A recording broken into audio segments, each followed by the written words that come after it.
Hey guys, what's going on? FYModPawn here. Welcome back to Pathfinder Kingmaker. Since we last left off, if I do recall correctly, we ended up doing a lot of edicts, and maybe a few quests on the side, but that's besides the point. The majority of that stream was dedicated to building up our kingdom and making it much stronger. For this stream, if I do recall correctly, we just got our notification that the Cursed Hilltop was going to be active.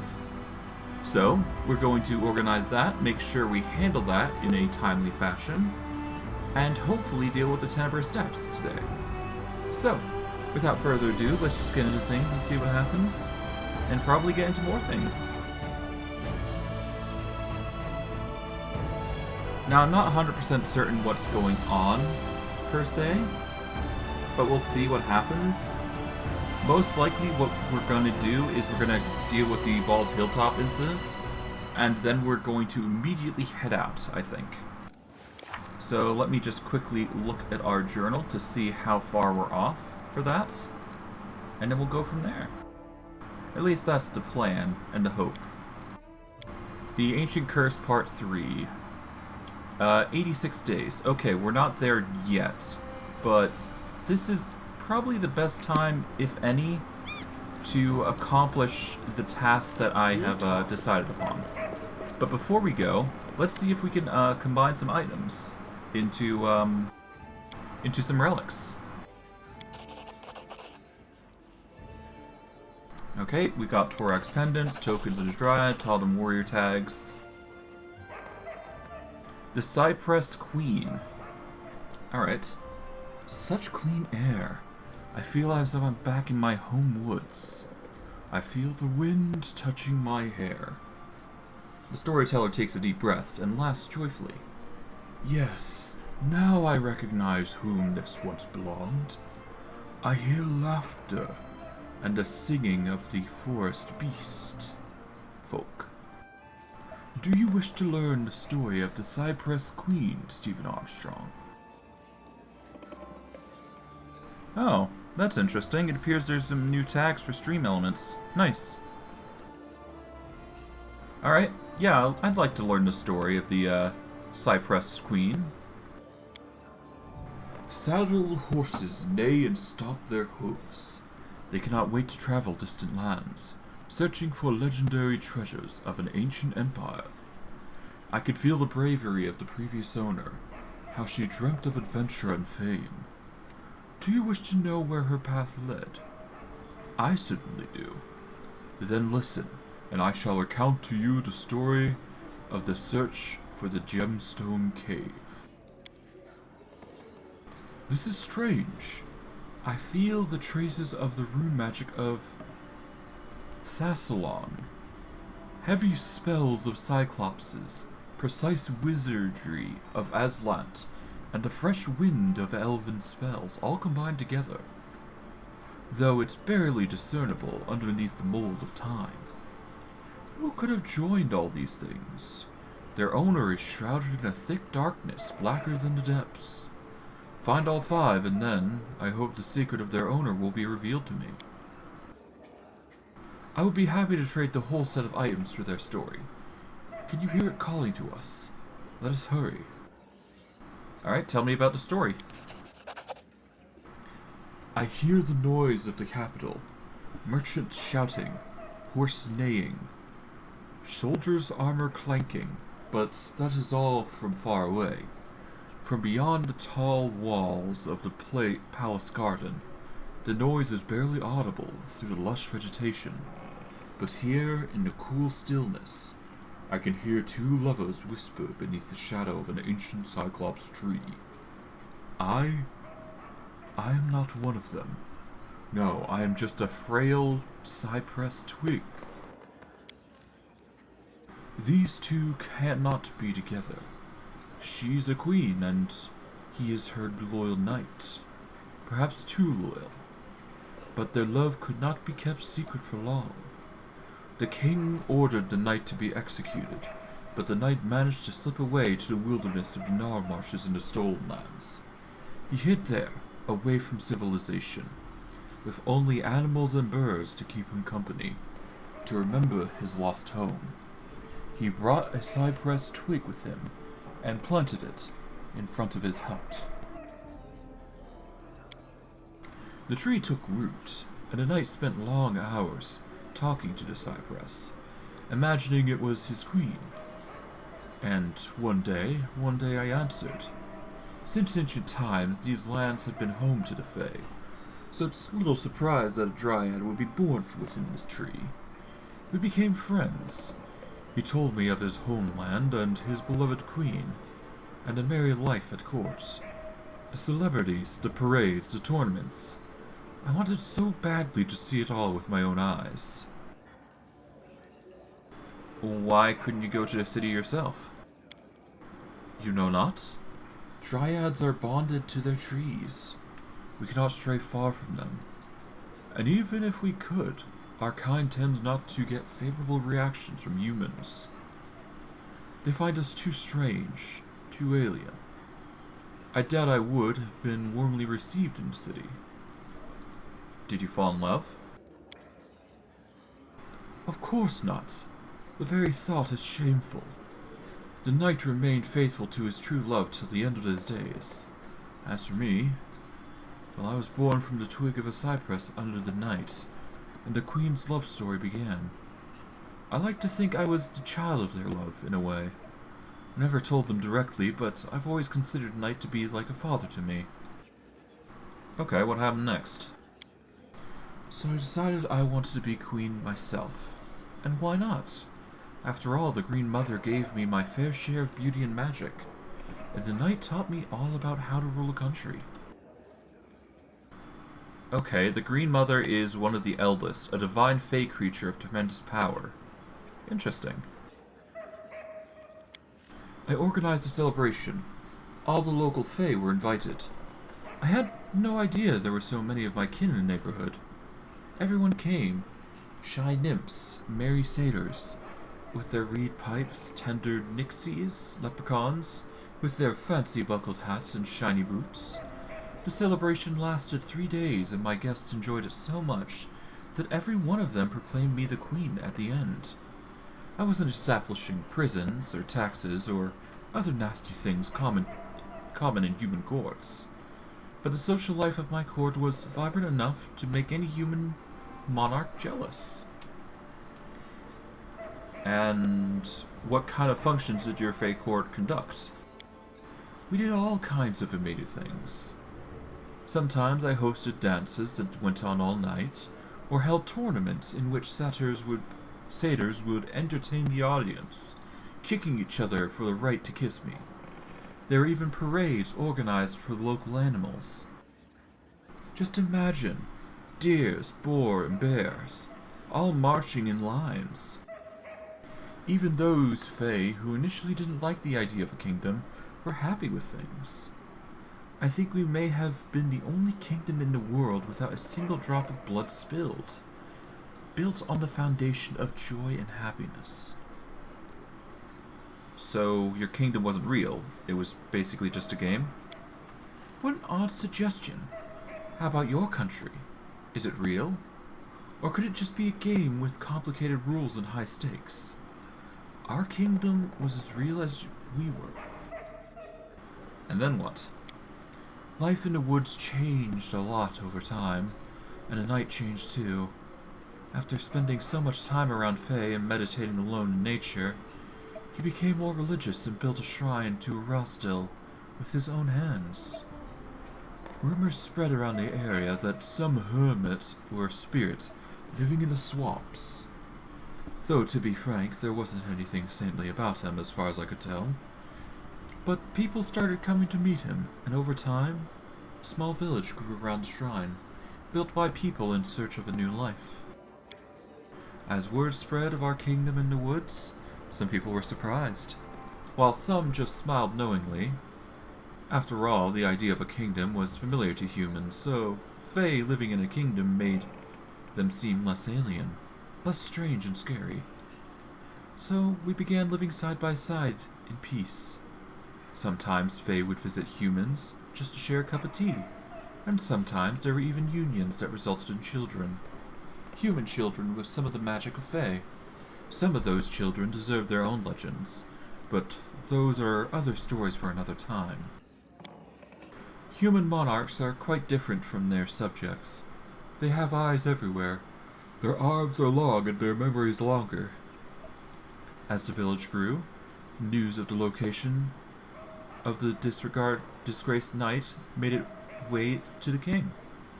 Eventually, a small but heavily armed group of the king's men arrived in the village, demanding the hermit knight leave with them immediately. The villagers, both human and Fae, were ready to fight to defend him, but the knight followed his unwelcome guest voluntarily. He said he wanted to avoid bloodshed, and he was old and longed to see his homeland, and his beloved queen once again, even if it ended with his execution. So the knight was taken away. Everyone grieved for him, myself especially, but as time passed, his pain subsided, as it tends to. Both the village and the Fey kingdoms happily lived in peace for many years after. What happened to the knight? I know not. This story was not about him.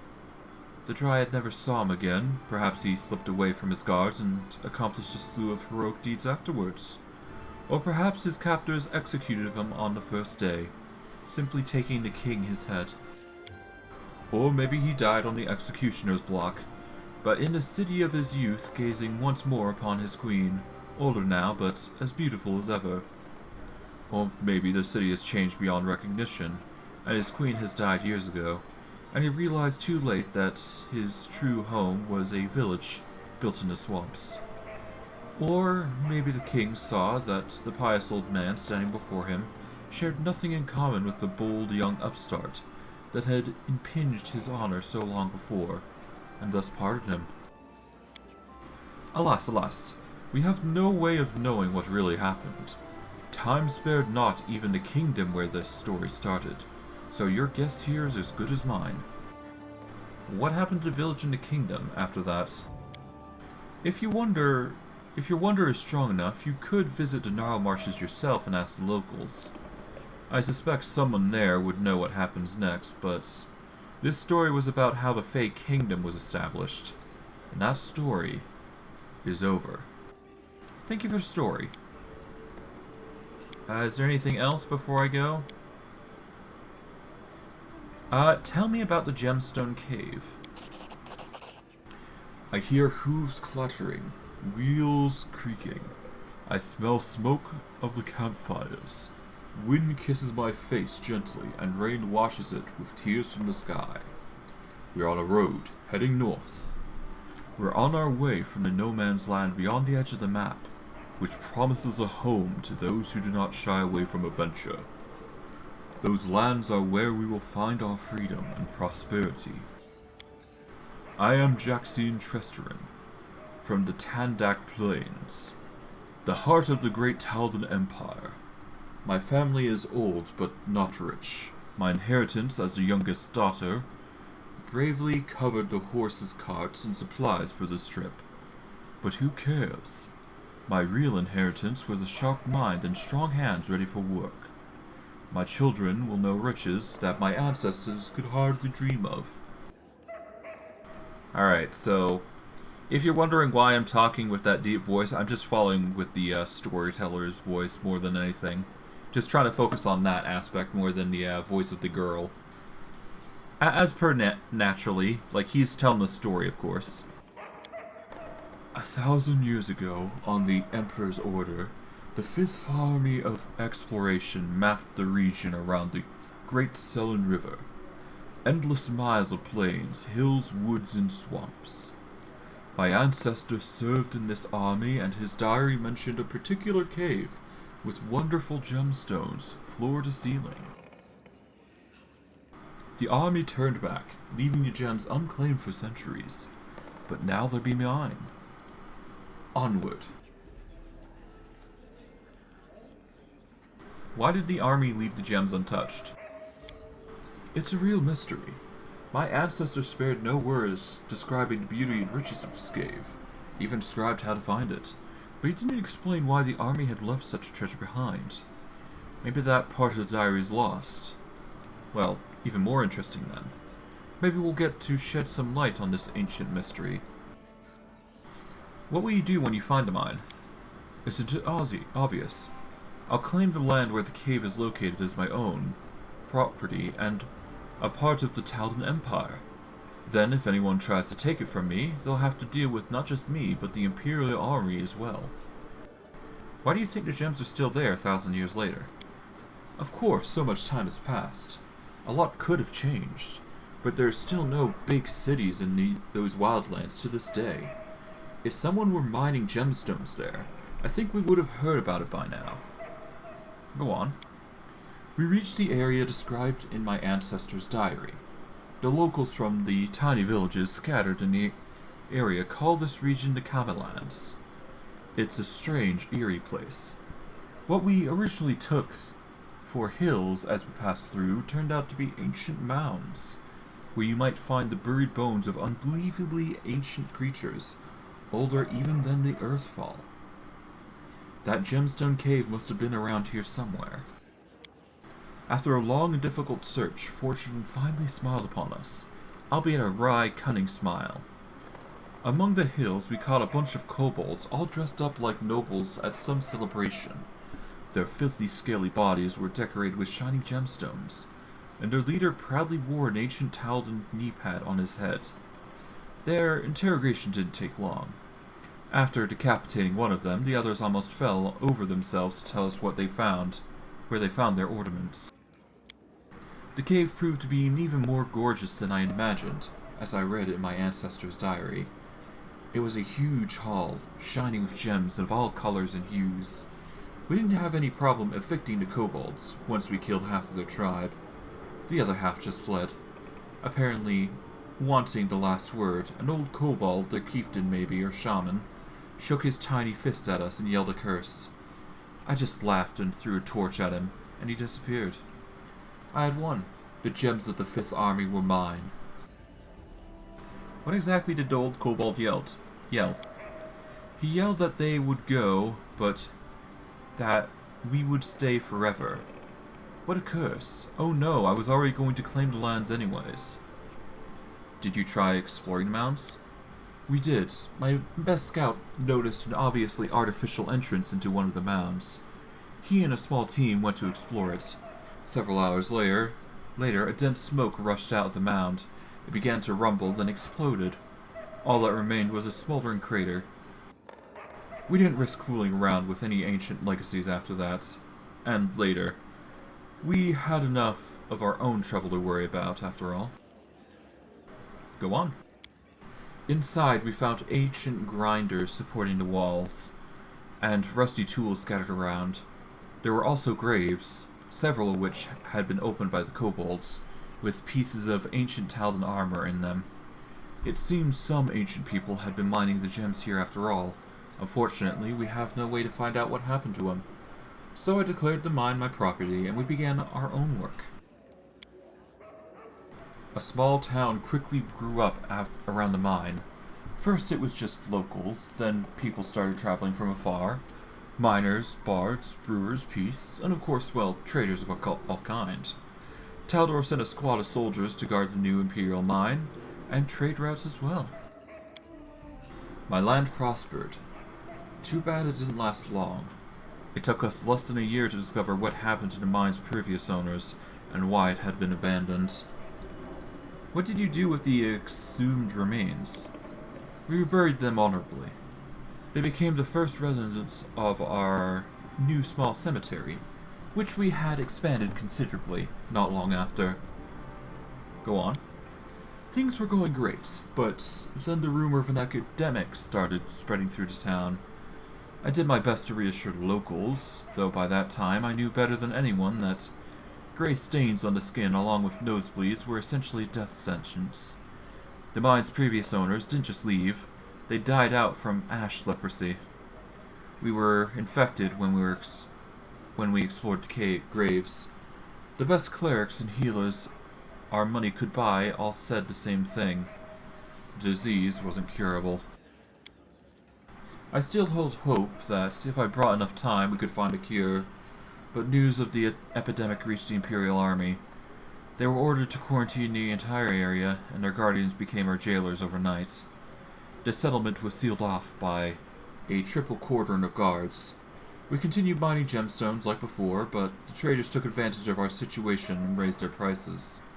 People were dying, but the town lived on, and the Empire kept sending new workforce for us. Branded criminals, that is. Thanks to the efforts of our healers, I've lived longer than many others, but soon even I didn't even dare leave my house. It seemed not a single person in the settlement didn't wish me dead. I died alone, slowly rotting alive, surrounded by treasure beyond measure.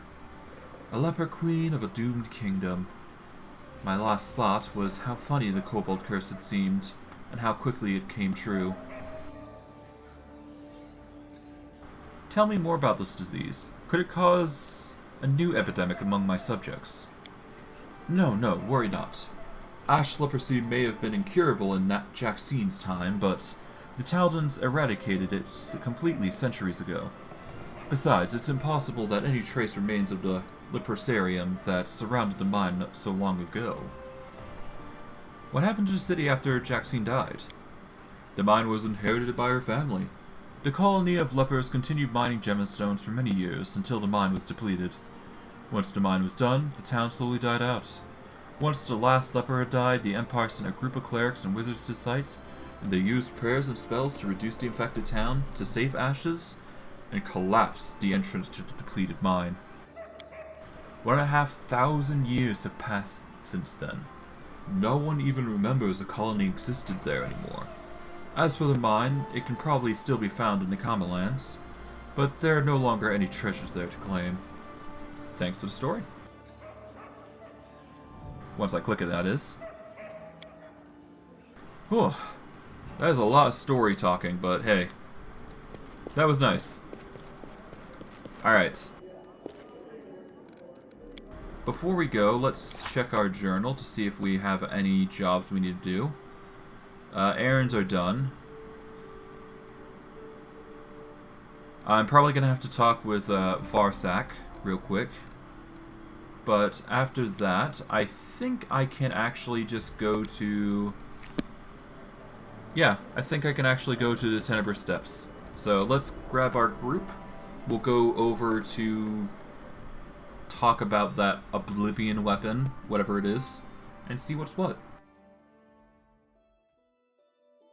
So if I do recall correctly, we'll have to go to this, the Chandling Steps real quick.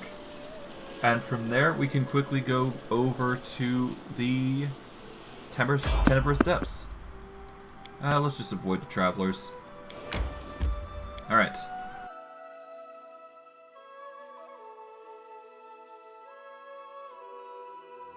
Oh, that was a lot of talking, I must admit.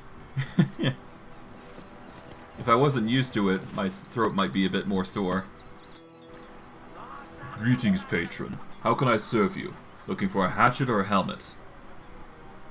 What was that relic you spoke of? Can I help you fix it? Varsak swells with pride. It's a hammer named Obliteration. Hold it with both hands. Whatever you hit, the only thing left there will be a greasy spot. I gave it to my son when it got too heavy for me. He named it Nibbler. You see, its head has a beak like wedges made of inquisitor. Inquisitor is very hard celestial metal. It cuts through iron like a knife. Cuts through butter. It was a fine hammer. Nobody knows how many skulls it's cracked. It broke the day my son was killed. The hammer's head cracked all over from a magical blow. It needs to be reforged, but where could I possibly get any inquisitors? Without that, the hammer is just an ordinary sledge. You can use it to hammer in posts or tie to your neck and drown. The Technic League is bound to have some. If you come across one of their camps, you might find inquisitors there. Okay, just inquisitors. Alright. Interesting. Well, I mean, there's no reason to not, right? I might as well grab it. I've got the time. So here's what I'll probably do. I will probably go over to the Technic League camp, which should be somewhere here. It was, It's somewhere here. Here we go. The Technical League encampment. So we'll go there, and then we'll go to the Tenebrous Depths. And then we'll make the return trip alongside that.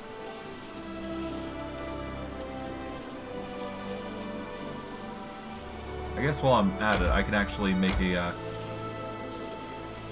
Oh, no, never mind. I thought there was a special area there, but I guess not. Okay, let's go continue to the Technical League camp. Sooner the better. And everybody's getting a bit fatigued, that's fine. We'll just enter, it's fine. And we can rest once we get to Tenebrous Depths, most likely. That's the plan anyways. Alright, let's beef up. Alright, Comson will buff up everybody else. There we go.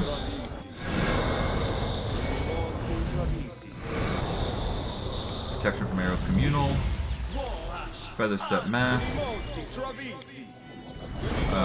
Fang. Mage armor.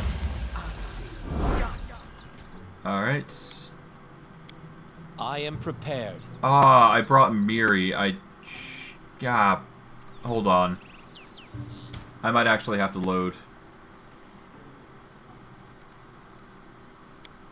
Yeah, no, we need to, rip.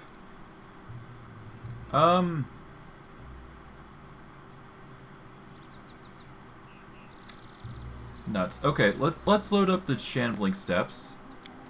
Because that is the closest way I can go about doing things. And then I can go back to the capital, swap out, and then go from there. Okay, so this is when I was just leaving. Right. So with that now, I can go back, replace Amiri, because I don't need her now. So I'll quickly go to Tuskdale with this. Open up the group manager. Don't open Tuskdale. Move Amiri. Bring out... what's her name again? Mistral, I believe? Yeah, Mistral. Alright, she will move over to here, and there we go. That's our party set. We will quickly go through the side here to reach the Technical League camp. Avoid the enemies. And we'll just take this new path, because why not? Might be a little faster. And we will quickly rush over to here. Avoid the peaceful travelers, because we're not interested right now. And let's enter the Technical League camp with everybody this time. Alright. Now we can proper buff. Give everybody's bark skin.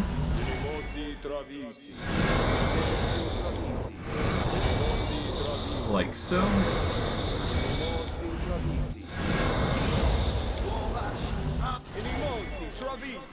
There we are. Mage armor for extra armor. It's time to act. Shield of Faith on everybody, I guess.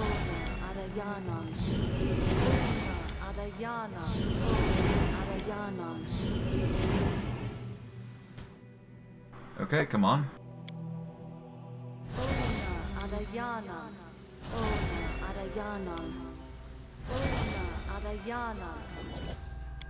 Alright, delay poison.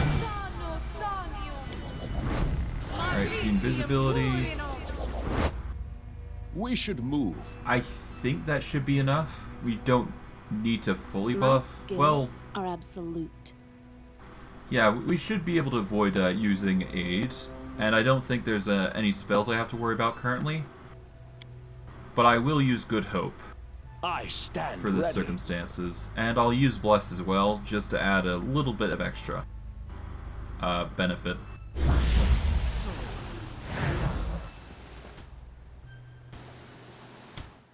Let's make a quick save while I'm at it.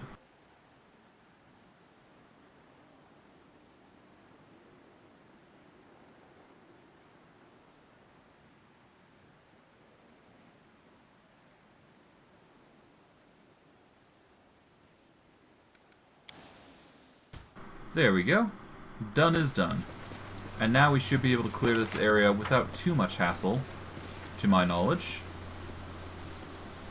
And hopefully, with Stephen being so strong, he should be a competent wall at this point, to some extent. Their life ends here. Ah, bandits. Alright, well, let's just have Stephen focus on the transmuter. There we go.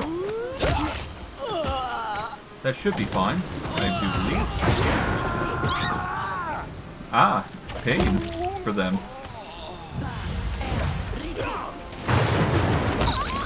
Aha!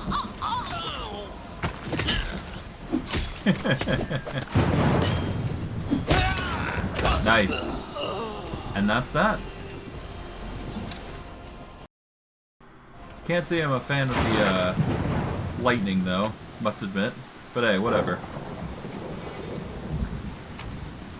That is the inquisitor. Okay, what's here? Some loot, but nothing too special. Is there anything else beyond that? I don't think there is. No. Okay. I'm there. Might be stuff down here, but I don't think there is. But we did manage to get the inquisitor, so that's the important bits. We just have to worry about the lightning more than anything at this point.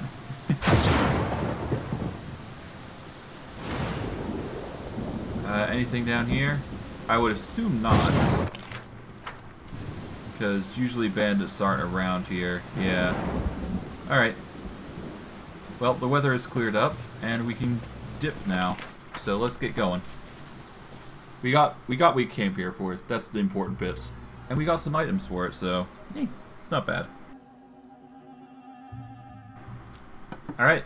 Let us go to the Tenebrous Depths. It's been a while. I do believe it's been opened up for a while now. We have to...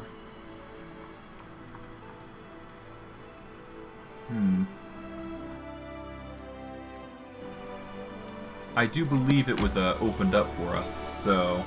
If it's not, then I guess it's fine, we can just wait, but it should be open for us, I do believe. So, no complaints. Alright, so we'll quickly rest at Tenebrous Depths, and then we will get going into the dungeon. Buffed up and ready to kill. Just quickly rush over.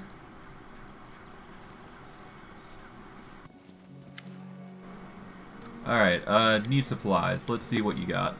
Or see what I can sell. Price in descending order. Okay, we got the Fly Swatter, the Keen Scimitar, Frost Great Axe, Dwarven War Axe.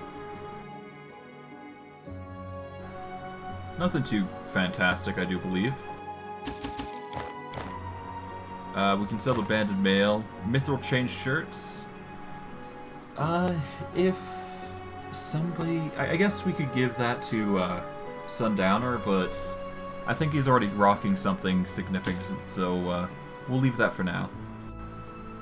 Gutsy Brawler will sell, I think.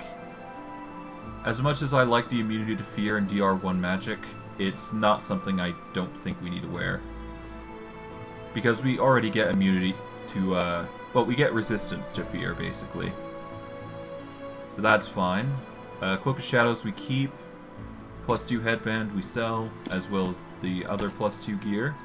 Swift Boots we keep, because we can give that to somebody. And we'll offer the rest.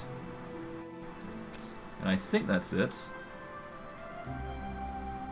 And for the gear here, let's see what's the best here. We've got Mithril Full Plate. I think that would be the best course for literally anyone. I don't know who would wear it though. I guess... Honestly... How's Mistral looking?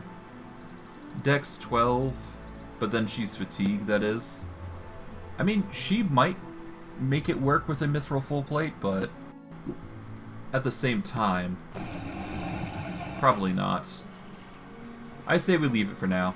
Let's just get the rest in, and we will combat the next floor. We'll go in through here, and then we'll go down the next floor and see if we can, yeah, just see if we can keep going. Because I'm certain that we received the warning that the Tenebrous Depths has been opened up. So let's just rush on over. No need to buff because the area is all cleared out.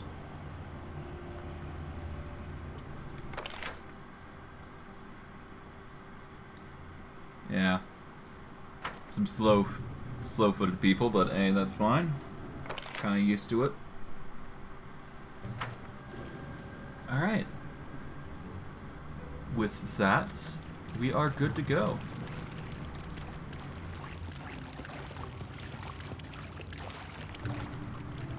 Alright.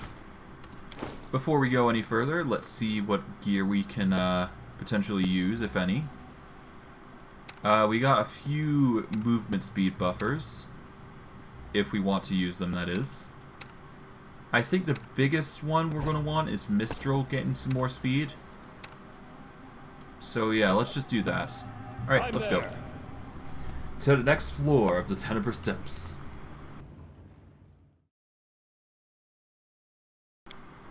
Alright, this is a cold-based dungeon, it seems. So we're going to need resistance to cold, and protection from cold. I am never wrong. So before we go any further, let us beef up. We will get the hours level spells and 10-minute level spells. Okay, resist energy communal. We're gonna want cold, I believe, at least for this part of the dungeon. All right. Resist and protection from cold, communal. What else? We're going to want remove fear. We're going to want to dish out the other buffs, so let's get Thompson on this. Alright. Alright, what else? We need to get protection from arrows communal, just in case. Alright, Feather Step, Magic Fang, Mage Armor, and start getting out blurs.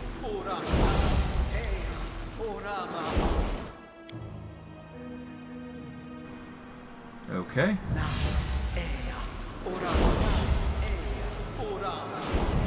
Now it is going to be a bit timed, but that's par for the course when you're trying to do a dungeon like this. But that's fine. We've got all the time in the world for this. So I'm not going to complain if we run out of buffs midway through. Okay, now we bless and we're good to go. Let's get going. Let us do a quick save per the stream 22.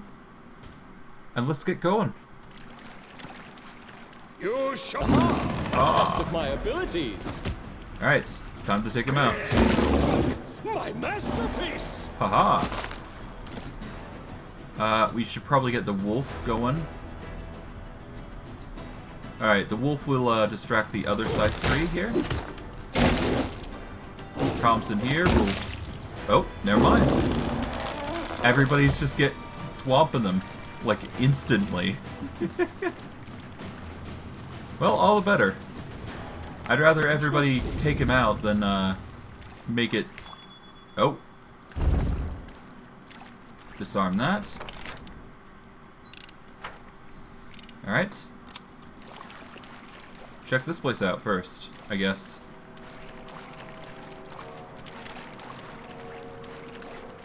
Alright. Just a bunch of items. What's this? That is a +2 headband. Nice. Alright. I can vibe with that. Nothing beyond that, I don't think. Well, aside from the 2 doors, so let's just go through this one and see what we find. Take it one step at a time, as it were.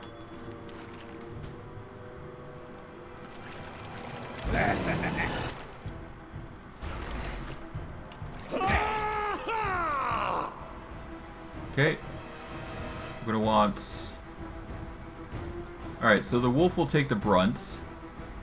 We want all you guys to back off for a bit. We're gonna have Sundowner focus on the trap there. We'll have Mistral and Samuel quickly focus on the satyr, if we can help it. We'll have the wolf focus there. We'll have Samuel and Steven walk over. Mistral over there. Are you kidding?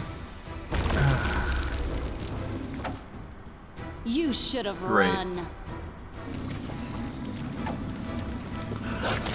Okay, well then.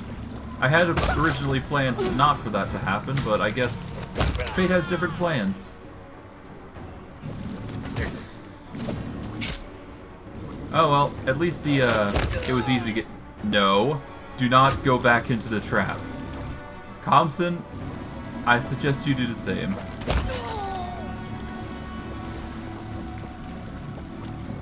Okay, there we go. That was annoying, but whatever. Jeez. Well, whatever. I am finished. Lore check has succeeded, at least, so we got something out of it. Grab those items while we're at it. Grab these. And we'll wait for that trap to finish before we get any further there. I had wanted to plan to disable it, but I guess sometimes that just doesn't work out. Sometimes. Well, at the very least, looks like we got the blessing of the salamander, so at the very least we won't have to worry about healing potions for a while. Because it gives fast healing, which is significantly better. We can do it! Strike! Alright, Steven, you're going to want to go forward here. Take the brunt of the attacks, for the most part. There we go. There we are. And the rest will follow suit, naturally. Good. Skin collect. Skin collect. There we go. What else we got? We got a time-worn empty lock piece, and we got the stainless chain shirt, which gives acid resistance. That's not bad. Nothing too spectacular, though. Nothing I would wear or use specifically. Okay, open this puppy up. What we got? Giant fly swatter. Or fly trap, rather. Easy as pie. Okay, it looks like we got way down. But we're going to clear this floor before we do that. So let's wait before we do that. Besides, we got like multiple rooms that are like just waiting to be looted. Alright, yoink those. Let's skedaddle. I really should get haste spell, all things considering. At least for the main group. Probably something for Compson to consider. Okay, nothing there. The trap has been removed, thankfully, so we can now grab those 3. We can open this door, so there's that. Alright, let's reorganize. There's a trap here, so let's get Sundowner to disable it real quick. Oh, I managed it. Alright. What's around here then? Indeed. Nothing but a chest, it seems. Alright. Scrolls of Animate Dead. Those are actually really useful. Contrary to popular belief, Scrolls of Animate Dead are actually really bloody powerful, if you know what you're doing. It is quite literally the boons of any caster trying to control the territories. Or at least trying to control the battlefield, I mean. We'll have the wolf take over one side.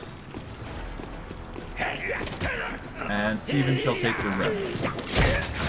There we go. And the rest will die naturally. With relative ease, all things considering.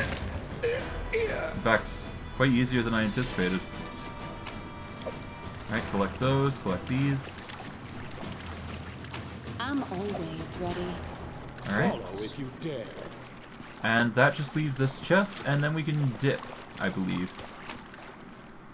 A +4 Cloak of Resistance and a Book of the Fallen Magus. I guess I could read that. Why not? A torn cover is all that remains of the spellbook. A scratched out name can barely be discerned on the front. Leofella Demir. A penciled portrait of a 5-member party of adventurers have been pasted to the back, and a title dedicated a delicate calligraphy written below. Sandpoint Scouts. In the foreground, a half-elf woman with a scimitar and a human with a bow smile sweetly, their arms wrapped around each other's shoulders. Beside them, a halfling woman identified by the caption as Smargda flashes an ironical grin. A line of vials hang at her belt, and a portable laboratory upon her back. A dwarf, Rugbin, stands proudly to the side, an axe at his shoulder as himself resting heavily on his armored shoulder. Behind the rest stands a woman wearing a robe decorated in Desna's butterfly. She leans upon her staff, as if self-conscious of her presence. The name beneath reads Tioko. Her face is marked with a pox. The drawing has been angrily vandalized. All but the half-elf have their eyes scratched out. A scrawling hand is written beside the dwarf. Shut up about your treasure already! You're pissing me off! Next to the archer. Keep your trap shut or a black eye will be the least of your troubles. Next to the alchemist. Eat with the others, fool. No one cares about enough to poison you. The priestess received the greatest abuse. The book's vandal wrote with such passion that the quill tore the paper. I'm not going to say that word. You cast another spell on me and I'll break both your arms. Well. Someone's spicy. Huh. So it seems like jealousy significantly wrought one of their party members. And it ended up turning into spite, and a horrible one at that, no less. As is the whims of love.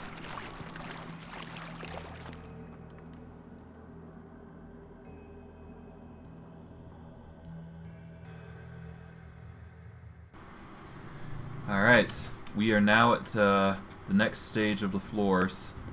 We're gonna have to deal with fire, so should prepare for that. Shouldn't be too hard, we just need to activate it on this roll. Because we don't have the protection, we'll just have to use resist energy and hope that's enough. I mean, it should be, after all. It's gonna be like a 30 resistance at least.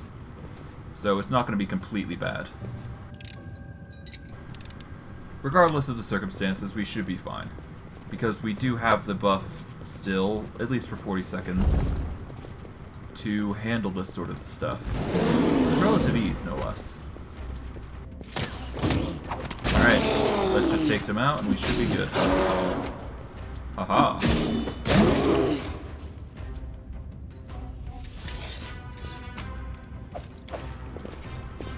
Alright. Skinned and let's go. What do we got? We've got a linear corridor, I think. For the most part. At least I would assume. Let's open that, and let's get going. We organize our group some, and let's move. We're gonna... Alright, so nothing on the side there, so...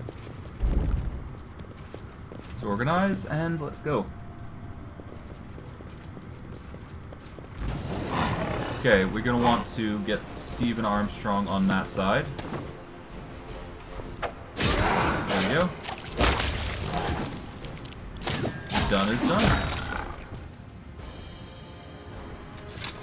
Skin, collect. Nothing too special beyond that. Oh, nope, never mind. There's a secret here, though. So we can take advantage of that, I guess. And we got Death from Afar. Ooh, that's actually a really good item. So, for those who are wondering, Death from Afar is basically a near... It's essentially one of the best items you can get for any archer or any people... Anybody who uses ranged attacks, keyword. I'm immediately giving this to Monsoon, because this would give his Eldritch, or, well, not Eldritch, but it would give his Kinetic Blasts a +4 to their hits. And for him, who relies heavily on the damage there, he's going to be hitting like a truck and more consistently because of it. So having that is like a boon. An immense boon nonetheless. Okay, let's see what we got here.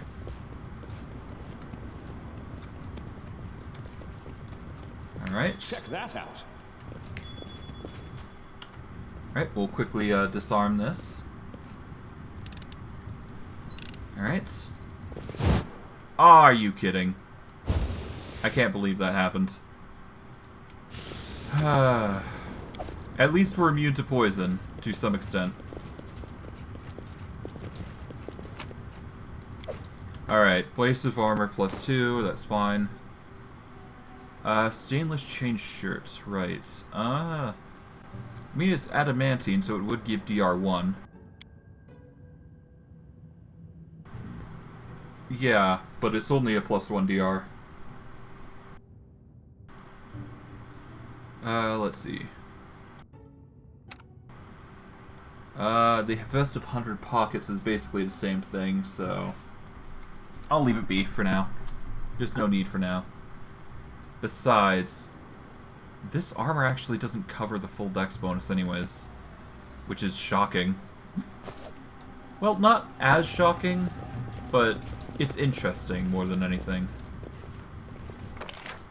Anything else? Nope. Alright, let's open the door and let's get going. Alright, let's go. Ah, the wild gaze. Not fun.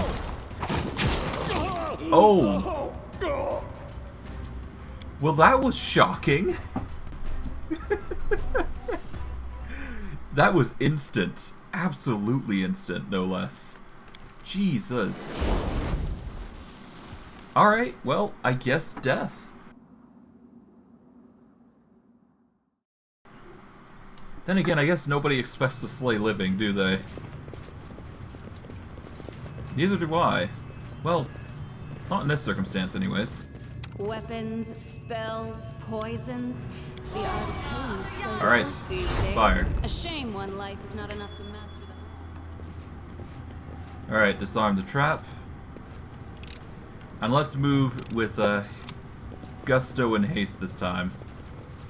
We will have to save before that fight though, I think. So we'll have to keep that in mind. It's here. But hey, once it's done, right? Ah. Alright. Hopefully we still get the Death from Afar, because it would be a big loss if I didn't get that. Or it would at least really suck if I didn't. Grab that. Quickly rush forward. I do believe the loot in this particular Tenebrous Depths is actually hardwired to be something specific. In due time. So, regardless of what we end up doing, it should be fine. Okay. Ah, they're going for Samuel. Good thing Samuel's really tough. Good.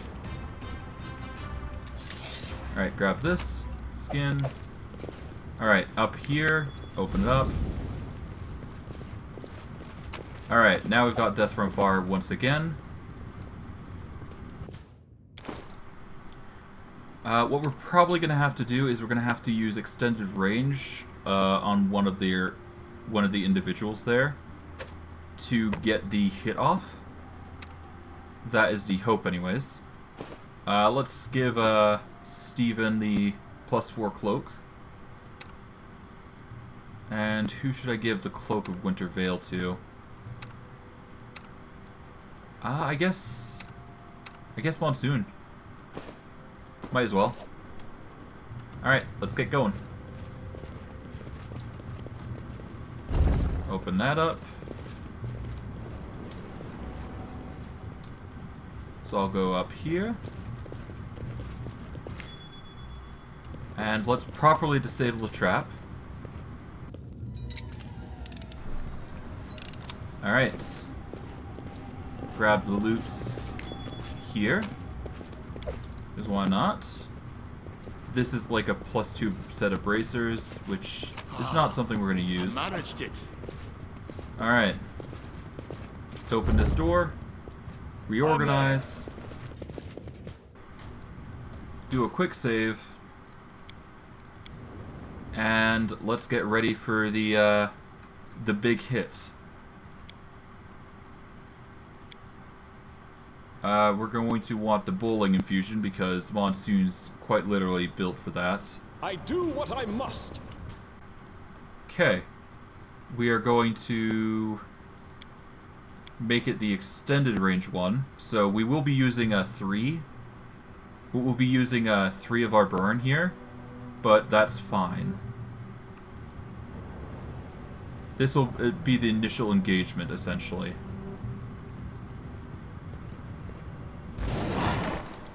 Okay, we'll get rid of the maximize and keep going. Oh, jeez! This should do it. That was over 200 damage. Oh, dear lord. That is intense. Alright, and for the first time in forever, I'm going to start using soul power to restore the soul, the burn some.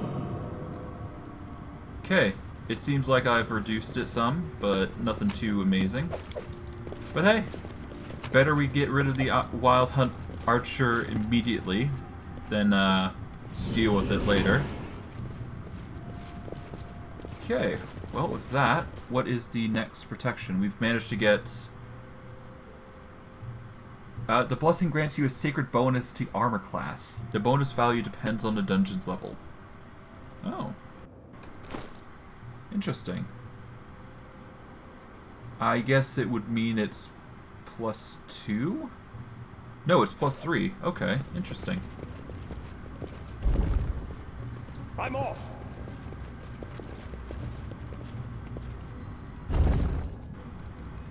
I'm going to quickly save just in case. Did I not save? Huh.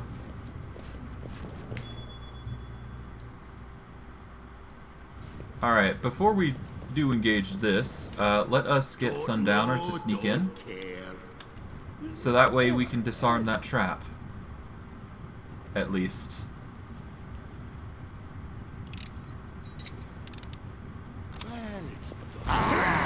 Time to engage. Haha. And down you go. Easy as pie. And Vials of the Fallen Alchemist. Hold on. A portable alchemist laboratory. The name of the owner is engraved on a copper plate. Smagra Ferdu. The contents of the vials have long since evaporated, but some labels are still legible, and rather long. Antidote to aconite root, though they finally seem to have run out of it.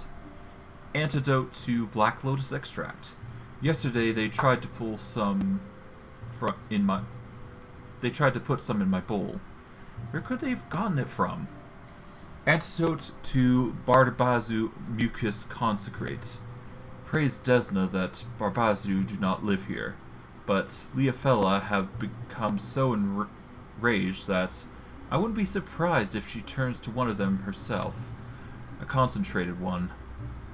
Add 3 drops of water from any water source. If someone else brought water, then 9 drops. And still, don't drink it. Protection from spells. I don't know what Tioko actually meant to cast on me. A cure from insanity? Yeah, right. I'm the only sane one left in this party. In any case, she won't be getting another chance. Smelling salts for Manush. He's so pale, as if he's about to faint. I wonder what has frightened him so much. Potion of Numbness. If Rugbin doesn't shut up about his treasures, I'll dump this in his flask. Arsenic. I'll drink this when I've finally had enough of these fools and all their ridiculous attempts to poison me. So, it seems like most of the party has just, in general, gone insane to a degree. At least from this group of intrepid adventurers. Their will slowly sapped over time. Let's quickly save, just in case. You never know, after all. Alright, let's engage. Oh, that's a lot. I'll quickly get everybody there. Let's get Mistral activating her swift tactician ability. Make the AC a bit higher. There we go. Ooh, nice. And that's that. Haha. Collect all the loot. And this is probably the second floor, which I'm probably gonna have to turn and rest. Because, yeah, I'm going to need the, I'm gonna need spells back, I think. And most of my stuff has probably ended by now. Which it looks like it has, so all the more reason to do so. Okay. There should be a few more stuff here, so let's check this top corner here. Which I do believe there is a door for, if I'm not mistaken. If not, there's probably a secret, which I don't think there is. Is there anything here? Nope. Okay. Anything on the bottom here that I should be aware of? Doesn't look like it. Anything down here? No, okay. So I guess, no, I've actually done this. Okay, I've done the floor. Good. And with that, I guess we just go down. I've already found the secret, so... Yee.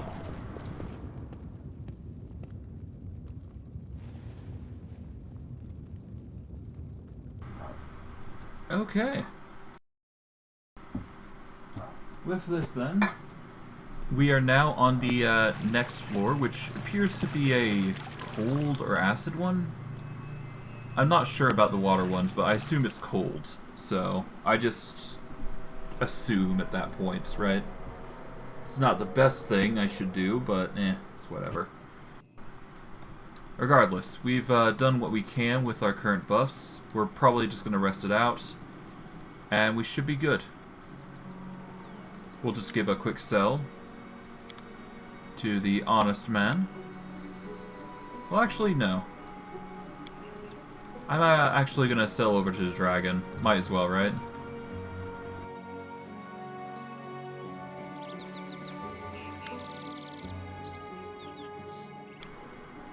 Alright, let us offer those. Price in descending order as per natural. Sell everything else that we don't need. Sell out the armors, because that is the most heavyweight stuff. Sell the stainless chain shirts. Headband, bracers of armor, cloak resistance. Okay.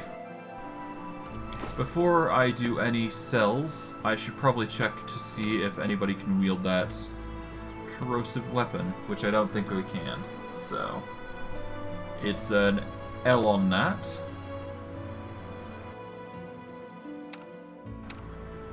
Yeah, that's a dwarven-specific weapon, unfortunately, so I won't be able to sell that. Well, I won't be able to use it, I mean. Otherwise, everything else is basically useless, so I'll sell everything but the Arcane Protector, which is basically free AC. Alright, now with that, we do the quick rest. Get in our quick snooze, get in a full health recovery. Rest took 8 hours, which is nice. Didn't even spend the day, I don't think. And we can keep going. Shouldn't be too hard. Honestly, it's basically a speedrun at this point for the majority of this dungeon crawl. Alright, before we go, let us beef up. We'll start with the 10 minute to hour long spells.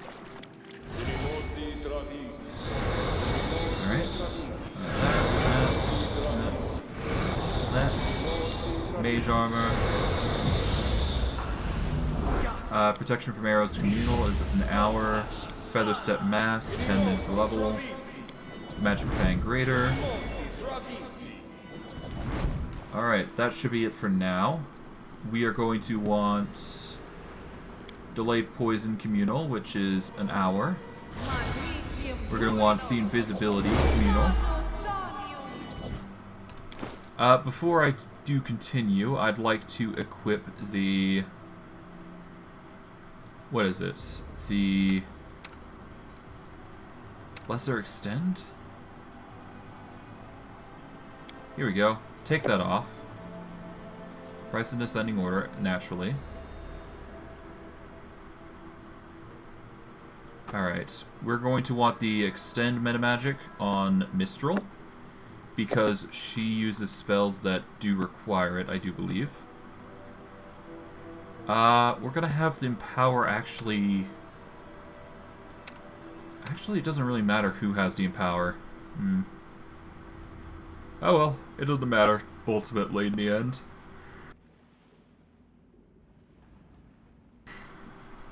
Okay. Yeah, we've got a lot of buffers and whatnots. That's going to be useful later on in the campaign, most likely. They will provide the miniature buffs that are needed for the camp or the stuff. No one stands in my way. Okay, Extend Magic Wand has already been used up, unfortunately, so that sucks. So for now, I guess the best course of action we can do is just get the Resist Energy and Remove Fear off. We will start with the Remove Fear. Alright, from there we will use Protection from Cold Communal and Resist Cold Communal. And from there we use Shield of Faith on everybody. That's one. Nope. We need to cast it on Steven. Sundowner, Samuel, like so, and Mistral. Alright, Comson, you specifically must give Blur to everybody.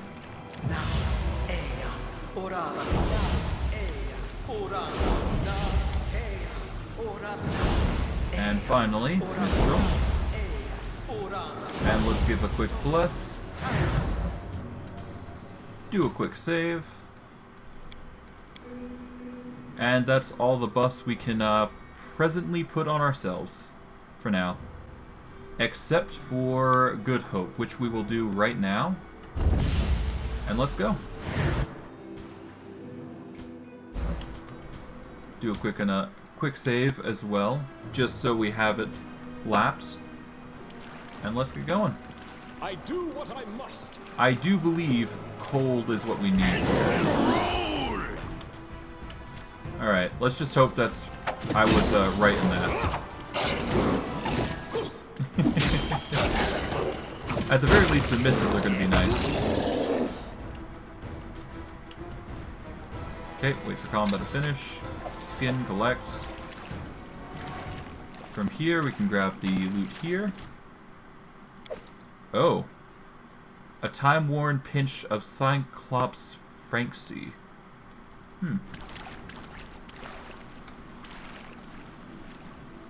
Okay, well, that's sure to be interesting, I'm sure. Anything around? No. Let's just speed through. Okay. Yeah, there was nothing here. Okay, let's go.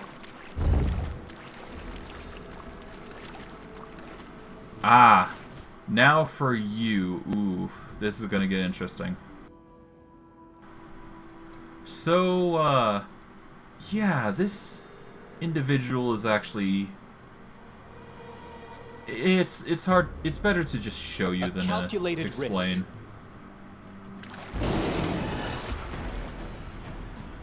We will swap over to magnetic infusion for this, given the circumstances.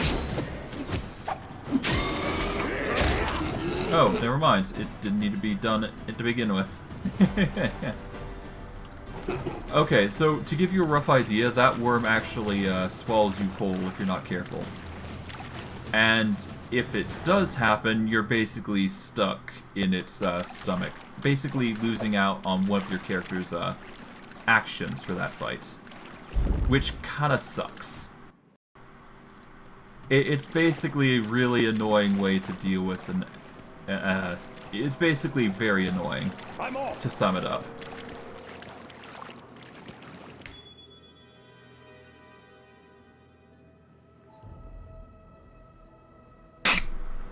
Ugh, okay. Disarm the trap. Let's get going. Okay.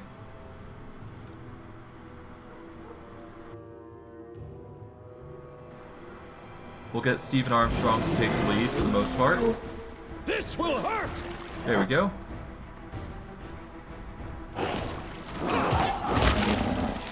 Have the gargoyles be distracted to some degree. There we go. That'll have to do for now. Oh, nice. The metal blasts are coming in clutch. Hopefully we don't get petrified, but who bloody knows after all.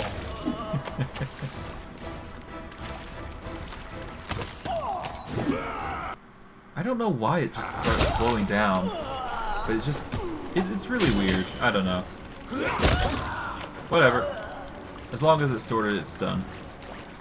And I got removed petrification as well, so that's gonna be nice. Alright, what's this? This is athlete gloves. Ooh. That might actually be pretty good for somebody. Let's see. +3 on all mobility and athletic skill checks. Okay, who's the best in mobility and athletics? Okay, so Sundowner has the best mobility. Samuel and Sundowner actually have the best athletics. Okay. And I guess Sundowner doesn't have any gloves, so he might actually be the best choice. So he's basically going to handle our mobility and athletics for now. At least until I can figure out something else for him.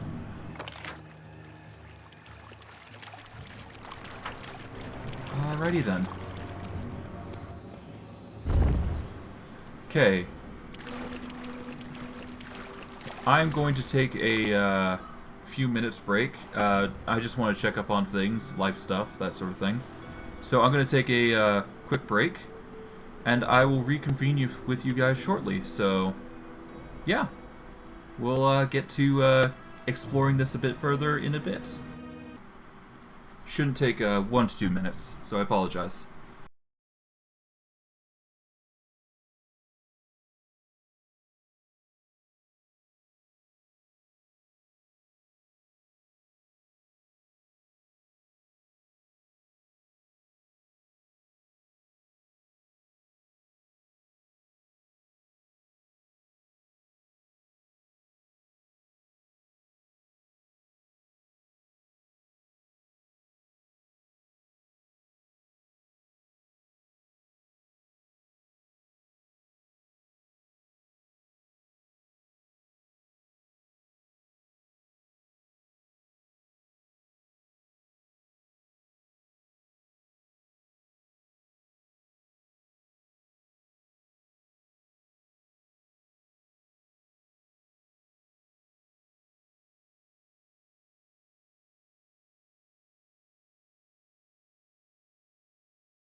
Okay, I am back. As said, it doesn't take like 1-2 minutes to do that, so yeah. Alright, let's see what we got here. Decks. Okay, so the poison dudes. With big danger. Hodag-like treant. Okay, that's not good.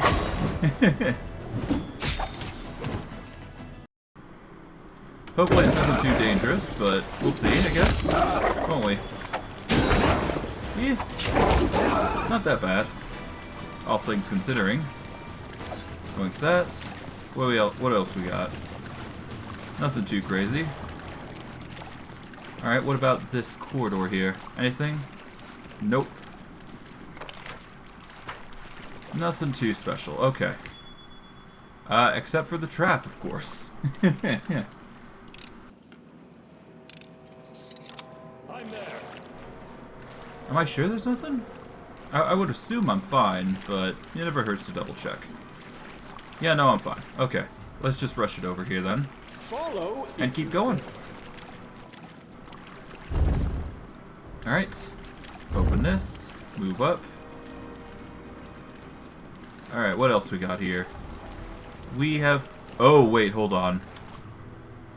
As I had expected. Okay, so... In the Tenebrous Depths, I had talked about a very particular fight that it was really fucking cursed. This is the circumstance which we need to actually be ready. Because if you're not familiar with cracked Lenorms, they are really tough to beat. In fact, I do believe that there was a certain circumstance that I showed that resulted in a multiple wipes that I don't want to go over again. But considering we are way stronger than we were before, we should be fine. But it never hurts to be safe rather than sorry. So what we're gonna do is we're gonna have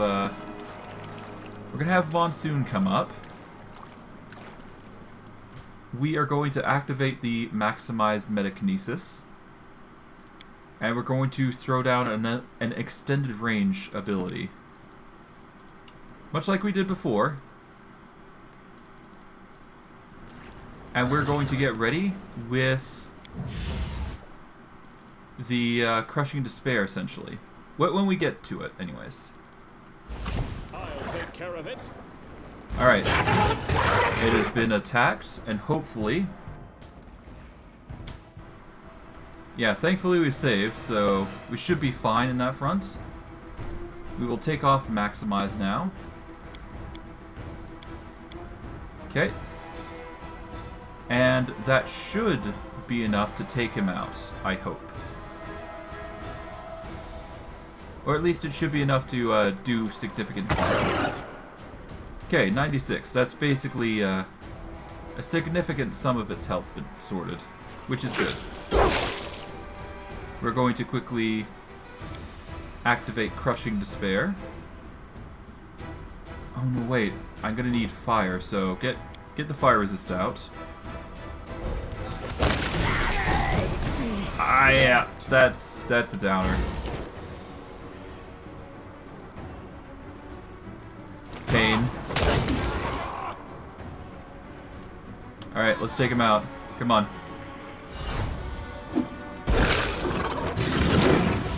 Oof.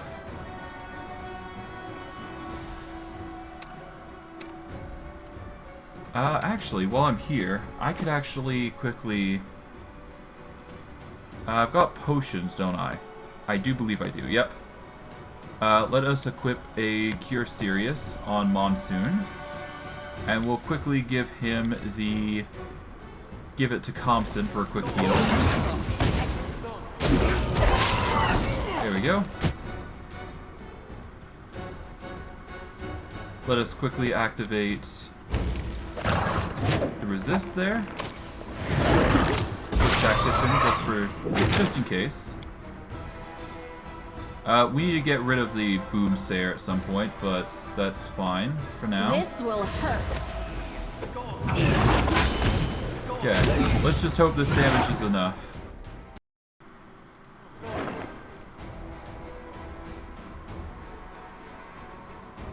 We're going to want to... I guess lightning? No. No, we need to get rid of the boomsayer here, so... Let's start with that, I guess.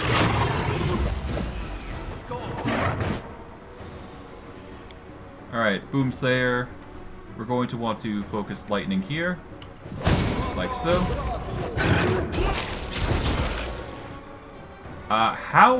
What? I targeted the lightning differently, but okay. I guess we'll just have that, I guess.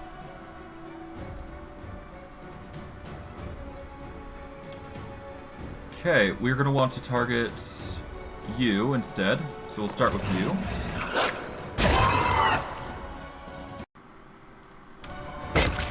Alright, we target now this boomsayer. Alright, you'll target that boomsayer, because that is one of the problem. Okay, good. We took out the little norm. And now everything else just falls into line. But essentially, if we didn't focus the boomsayers down, they would basically be the bane of us. If we didn't have a high enough AC, the Kraglenorm would have done us in.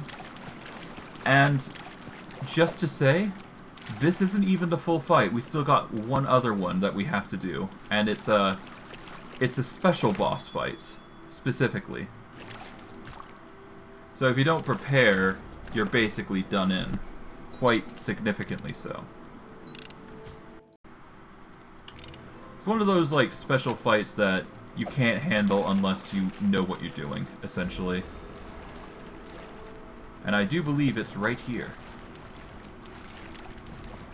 Or somewhere along here. I know for a fact it's there, it's just hidden.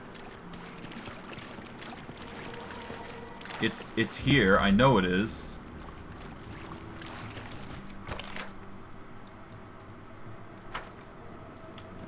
Okay, why is it not showing? I'm there. I know for a fact it's there.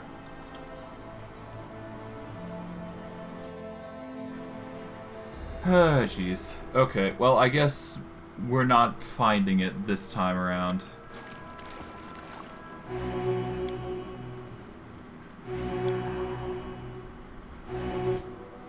Alright, let's do some quick healing, I guess.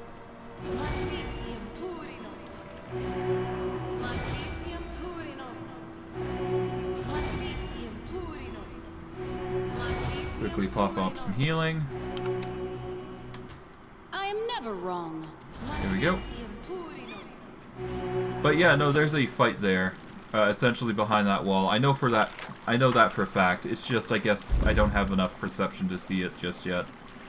Which kind of sucks. It's not a big deal, but it does yield some impressive loot if you're able to beat it, so... It's worth noting for when we return back here, at the very least. If I do remember, that is. But I guess we're not doing that just yet. Not until we get higher perception. But hey, that's just small bits of loot just missed. It's no big deal. I'm off. And now we just got the final tidbit here, which should be where we fight the... which should be the finishing of the second stage, I do believe, because we beat the next boss here. We are dealing with diseases this time around, so we won't be able to block those, but we can try our absolute best.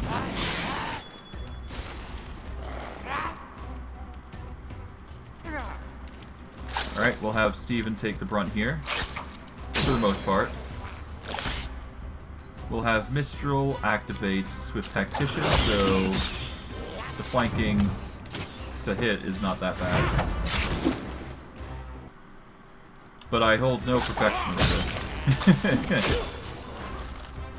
We're going to want Sundowner to disable this, so we'll try that first. Ow! Pain. Fire.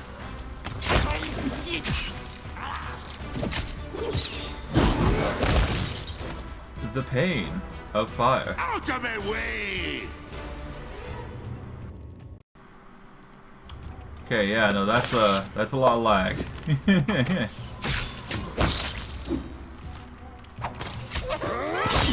Okay.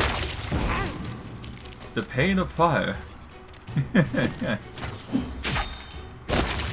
Alright, that's the alchemist dealt with, thankfully. Alright. That was painful. Immensely so, but whatever. We'll live, we'll live. Alright, the spiders, it's fine. Okay, we can just quickly loot that corner here. Yoink.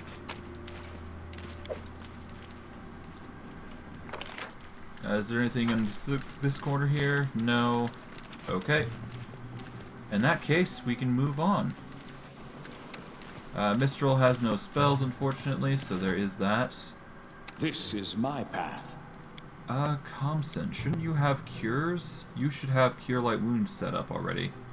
So we'll have, Comson heal up, Steven real quick. In the meantime, I'll use Wholeness of Body, I guess.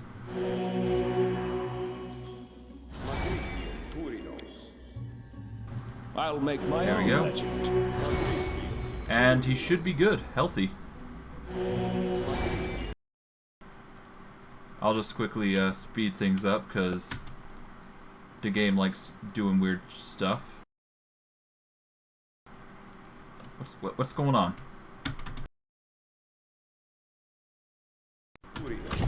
There we go.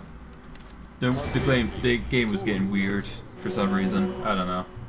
Whatever. There we go. Healing's done. Let's get going. Open that. What we got here? I do what I must. We got a shrine, DC 30. Par for the course, though. It is done. Alright, we've managed to get the Fox's Cunning, which is just an int buff. Can't be bad. Wand of Crushing Despair, oh bun.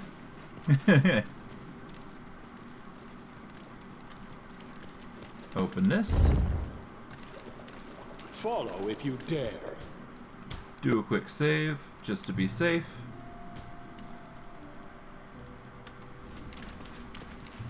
Alright, grab this. Spiders are going berserk, bonkers if you will. Entertainment! We'll have the wolf take the brunt of the quick spiders for the most part. There we go. Oh, it seems that one's going for Sundowner, unfortunately. Alright, Sundowner, you back off. Then go back in. Easy as pie.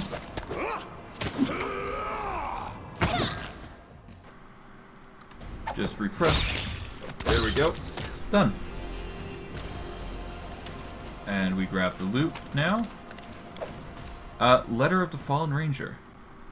A trembling hand has scratched these words upon a soiled sheet of paper. If you're reading this, then I'm surely dead. Please deliver this letter to any Pathfinder Lodge, or, if that's not possible, to any temple of any deity. Do not allow my death to be in vain. My name is Manush Vuk, and I've been a member of the Pathfinder Society for 12 years. I joined a team of so-called adventurers without having the slightest idea what an abyss of secret wickedness they concealed behind their valiant facades. The party is led by a certain Tiyoko Sakasama. She presents herself as a priestess of Desna, but takes no effort to hide the fact that she once served Lamashtu, and still bears the stamp of her true master upon her face. Why did she have to bring us to this accursed dungeon? It's clear as day. She's preparing a bloody ritual sacrifice. I still don't know who amongst our party will hold the dagger beside her, and who may lie on the altar next to me. But Liafella Demir is another servant of evil. Of that is there no doubt. She and Tiyoko constantly argue, and their seething spite unites them like nothing else could. Liafella struck me for no reason, and would have killed me for certain if Tiyoko hadn't used a spell to paralyze her. Of course, the sacrifice must remain unscathed. until a ritual. Rugbindras is also an apparent cultist, with the tenacity of a maniac. He keeps dragging us further and further into the fetid depths, promising countless treasures, though by now none of the party believed him, and no one can answer the simple question: why did we all come here? The only one among them who might not be a dark cultist is Smagma Furdu, like me. Smagda Furdu. Like me, she trusts no one, and keeps to herself. She doesn't eat from the common pot, and keeps mumbling something about a poison. Could this mean that she meant to be a sacrifice like me, or is she their chief surgeon? Did she feign to earn my trust? Is it all to end in betrayal? I have no hope of escaping this dungeon alive, but I cannot accept the atrocities that these 3 or 4 villains are committing. To glorify their evil goddess, it must be stopped. Whoever reads this note, find them and punish them. Do not allow them to discredit the good name of the Pathfinder Society. That is likely the priestess, but it doesn't sound like it, so it's probably the ranger who was working with the priestess of Desna who wanted things to not go any further. Which makes sense. I mean, no sane person would want to have this befall upon them as well, right? I am superior! Alright. You should have run! We'll have Steven take the brunt here. Assuming we can stop with all the slowness, of course. Alright, come on. Oh, the wolf has gone down, unfortunately. A shame, considering it's been holding out for so long. And why are they targeting... Okay, they're targeting Sundowner, or trying to. We want to avoid that if possible. Okay, there we go. The pain, okay. I guess Dazzling Display would be nice. I'm probably going to get taken out though, so that's unfortunate, but that's fine. Okay, come on. Alright, I'm almost there. Steven's probably going to go down though, but that's fine. Oh, jeez! Holy!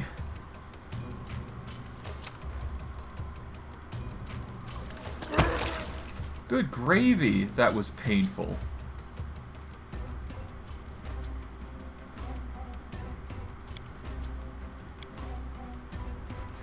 Okay. Heal me, quickly! Okay, Judgment Justice as well.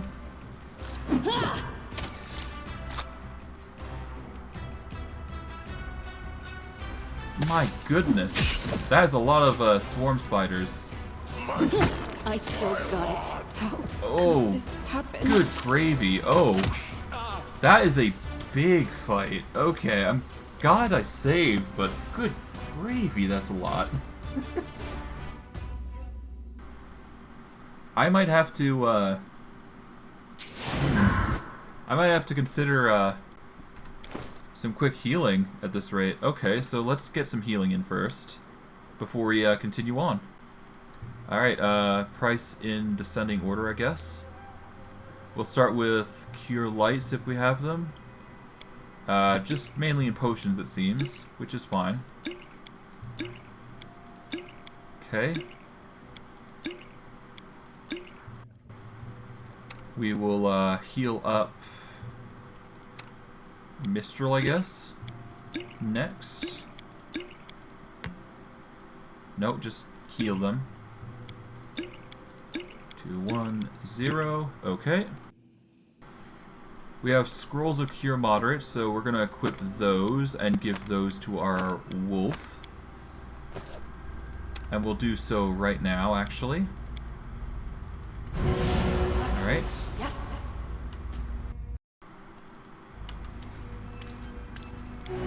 7, probably not enough. 14, it's okay. Another. Okay, Wolf is looking a lot better, but I should probably use all the cure moderates, all things considering. Because the healing is always going to be nice. Like so. And there we go. And I will equip the last one and use it for the wolf. And that should be enough to handle it. But if not, we will just have to wing it and see what happens. What I'm thinking is going to be the best course of action is going to be just baiting one side and baiting the other. Like so.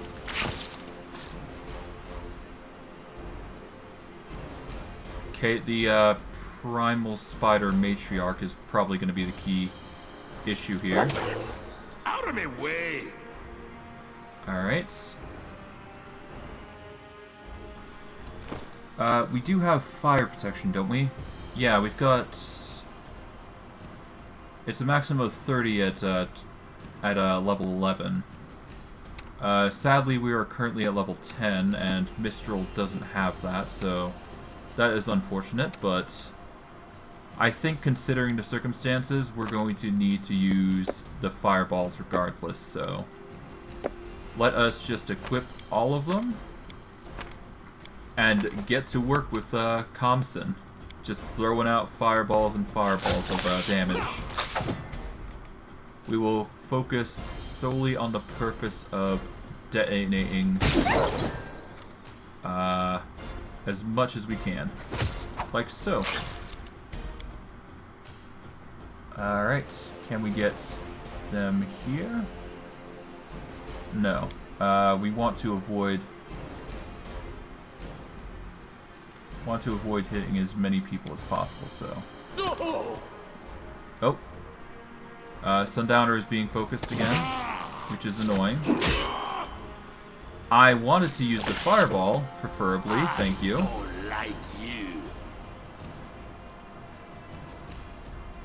Focus the matriarch, come on, get the fireball going.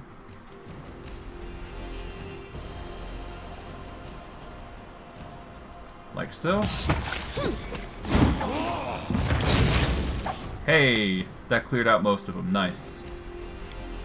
From here, we take out another fireball and do the same thing. That should take out the next set of swarms up top. Like so. Nice. And that should do it. We'll take off all the fireballs now, because we should be fine to take out everybody without too much hassle anymore. Here's their focusing Sundowner again, though, so we gotta keep that in mind. Okay. There. Done. That was more tedious than it needed to be, but at the very least, we did it a lot better than before. And thankfully, because the fireballs and proper allocation saves us a lot of damage that we could have happened to us. Alright, we got Dimension Door Mass. Nice. That can be handy in the near future, I suspect. What's over there? But besides that, we've got treasure I here. don't want to know. Alright. Bracers of armor +6. Oh. Okay. That is way better than what I've got currently, so let us quickly equip those. Tier 6. And I guess we'll give the +5 over to Comson, because he is the only other person who uses bracers, because he is a monk. Alright, and with that, we're basically ready to go. Or at least we're basically almost done with the dungeon. We'll have to clear up some more, but we'll see. We'll see what comes up. Quickly do a save. Alright, what we got here? Got just a bunch of trash. Nothing too... Oh! I do what I must. Let's reorganize, as the matriarch is going to be a hassle, most likely. Ow, pain.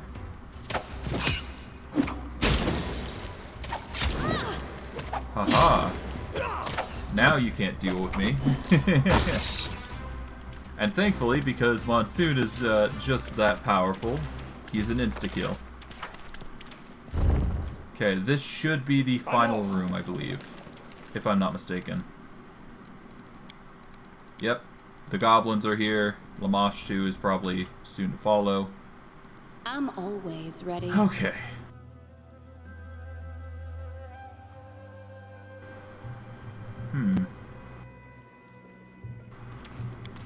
Let's do a quick buffer here for soul power.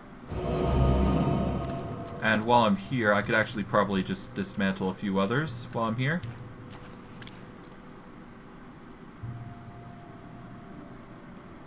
Because having that big buffer would help me cast the final ability, I believe. There we go. Now that he's collected his soul power. Let's move already. Don't know, don't care. What do we need? Compson. I guess we'll give Bless to everybody. We will enlarge Sundowner, Samuel, and Mistral, I believe. That way we have a little bit of a better defense, per se. Alright. Mistral. We'll do Reduced Person on Steven to give him more AC. At least one bit, anyways. We'll give him Blur. Real quick. As with the Wolf. We'll do a quick with Protection from Arrows Communal. Alright, and that should be as much as we can provide, for now anyways. We should move. What else can we do before we engage? Focus on the goal. Right, that's what we can do. We can get Monsoon in position to nail down a big hit if we can. Which it doesn't look like we're going to be able to, but we will try our best anyways. Alright, so here's what we're going to do. We're going to...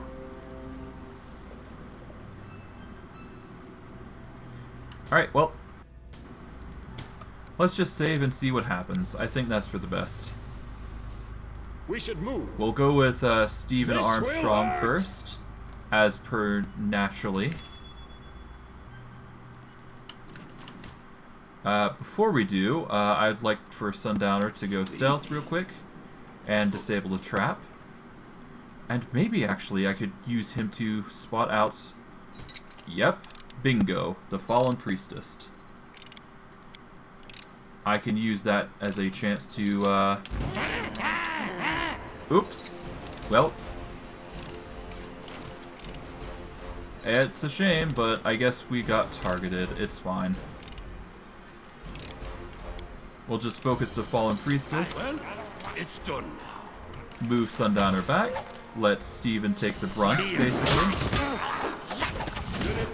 We'll have Mistral quickly activate her ability, so the AC is a bit higher.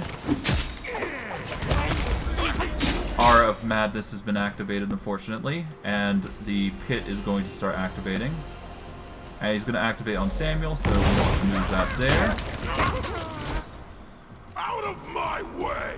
And now the Disintegrate comes in. Oh god. We'll go and try and get for the trip. Or at least try. Rip Wolf. Okay, they're going for Steven, so that's not good. Going for Monsoon now, which we want to avoid if we can. Oh dear. Disintegrate, that's not fun.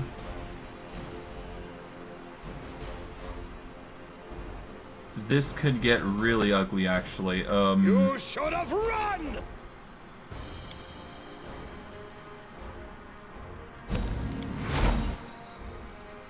Alright, well, this is not going well.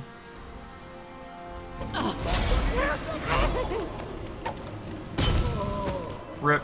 Okay, let's load up.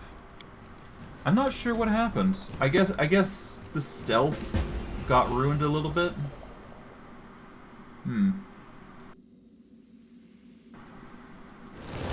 Well, somehow they spotted the Sundowner, so that's the key thing here.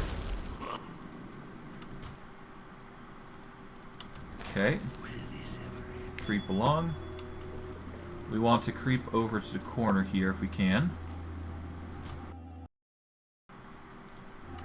So we have the... Alright. Alright, let's move back slowly but surely. Or at least have Sundowner here so we can see better. Now we activate the ability. It's time to act. Okay. We want the wolf to focus on the Fallen Priestess as well as Samuel.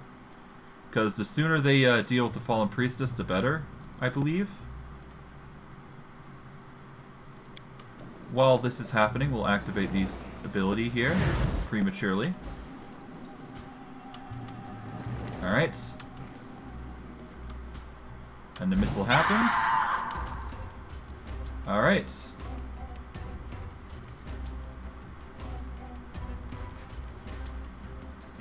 We are going to focus on that. We'll have Steven rush in to deal with the goblins. We'll have the wolf focus on everybody else. Alright, nice. She's been knocked prone. That's good. Makes her an easy target, and she's defeated. That was relatively easy. Okay, Monsoon, you're going to want to back off.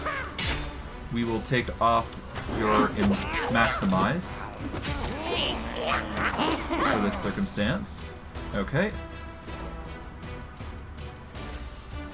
Sundowner is being focused. We want to avoid that.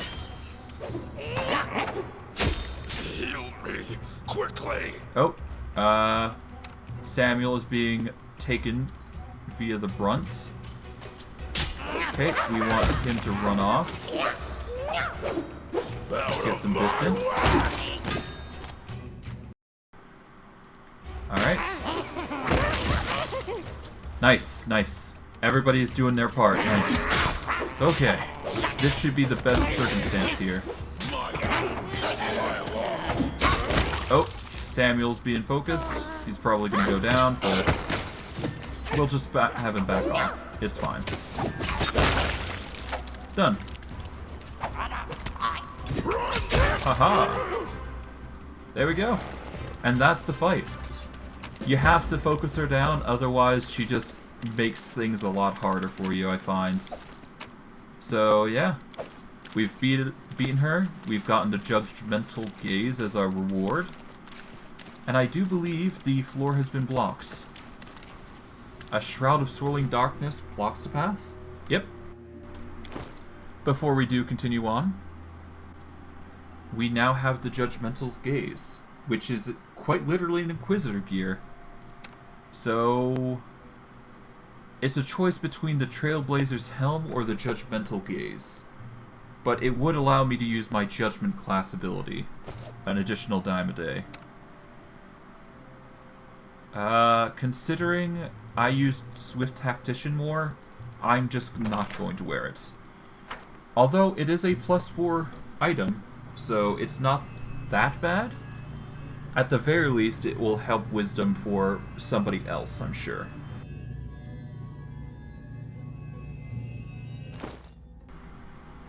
There is also the Headband of Inspired Wisdom +4 as well, so that is also another option. I think I'm just going to give the Headband +4 to Thompson, because that'll help his casting. Amulet of Natural Armor, I will give to... well, it's a +3, so I guess Monsoon would be the best choice. Or Thompson. I'm going to give it to Monsoon because his AC is a bit low. But other than that, we're doing pretty well. +4 belt of incredible dexterity. That'll be good once we get to a... Once we get our spy, I believe, or something of that nature. I forget the specifics, it's fine. But hey, now that we're done, we can leave and we can return to get the metal over to our smith to put an repair order for obliteration. And honestly, it should be fine. We should probably rest, but honestly, we should be fine. I'm not going to complain. And as much as I'd like to go through dialogue with the dragon, I think I'll save that for later, when I do return from here. But hey, that's the second floor of Tenebrous Depths. Well, technically, the second floor of Tenebrous Depths done. All in all, there should be like 16 floors, I believe. Not including the last floor, which is 17, technically. I'm not sure if there's any more beyond that, but we'll see. We'll see. But the point is that we are basically good. For the most part. Anything else we can just rest off and we should be fine.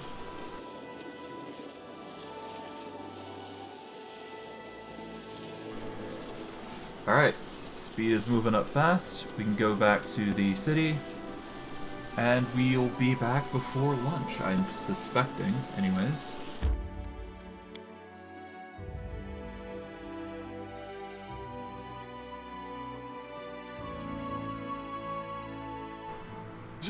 Alrighty, tidy. Adventures can wait. Talk with Varsak now. I've brought you the metal you needed. Perfect. Now I have enough material. But here comes the hard part. I need blood. An enemy's blood. The creator of this hammer hardened it in blood of a sworn enemy. This made the hammer incredibly powerful and furious. Should you want to reforge it, it will require another such hardening. I'm old. Most of my enemies are dead. But there is still one that is breathing. The witch that slew my family. Oh, how I would love to harden a hammer in her blood. I could never defeat her, though. But I know she's been spotted in an isolated outpost in the forest. She has a distinguishing mark. She's missing 2 fingers, and she's got the look of a devil. If you slay the wretch, collect her blood and bring it to me. I'll give you the reforged hammer in exchange. I don't have anyone to leave it to. This will make you a clan leader, avenging my family. Alright. There's a secluded outpost in the forest. The huntress that lives there gives shelter to travelers. I think her name is Derma. I hear an armed girl is staying there. She's missing 2 fingers. Okay. We'll speak later. Let's get to work. So we basically have to go over and kill his enemy to get the hammer. So, I mean, for an item, it's not that bad. Why not? Secluded Lodge. It's going to take a day to get there, but that's fine. Kind of used to all this traveling. And it's not like a day or 2 is going to hamper everything, right? Okay, the Wolf Lair. Oh. You know what? Before I go, I'm going to take a quick rest with rations. We will change our food type to fish on a stick, I believe, to increase our rest per day. Begin resting, and let's get going. 6 rations, nice. Camp camouflage is a success. And main cook foiled this fish. Rip. Wasn't it a DC 15? Jeez. Kind of shocked that's the case, but whatever. A craftsman strike. Okay. Jubilist, you're in charge of that.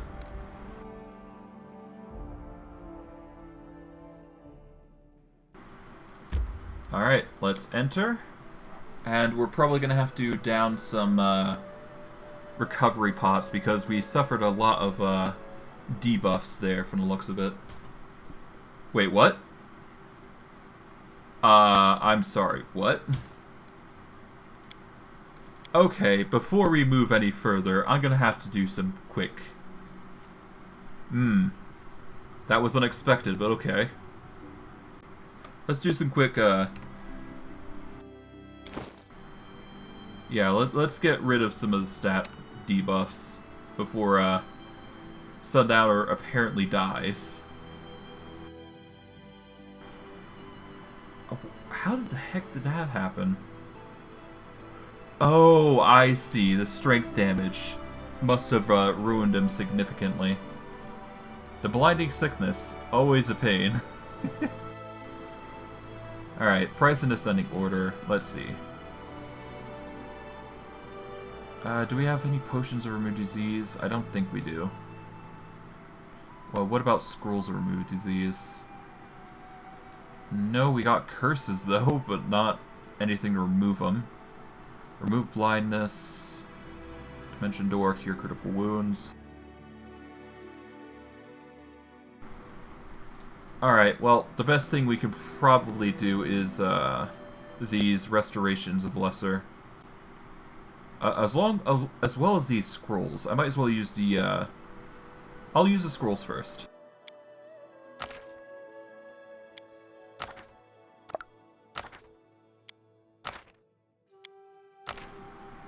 Alright, come on.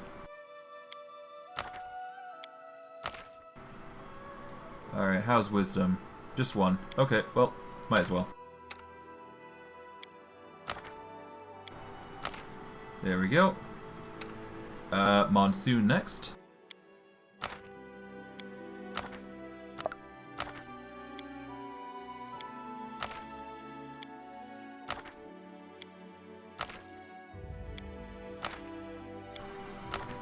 There we go. Now the only thing we have to worry about is the blinding sickness, but considering Sundowner is safe now, we should be fine. Although that said, we should probably get in some healing. So let's quickly get some Cure Serious in there.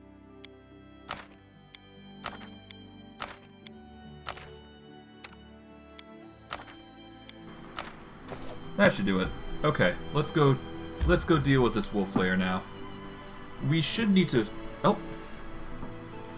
How do you upload a pic from your character? I see. That's actually really easy. So... if I do recall... Oh. What?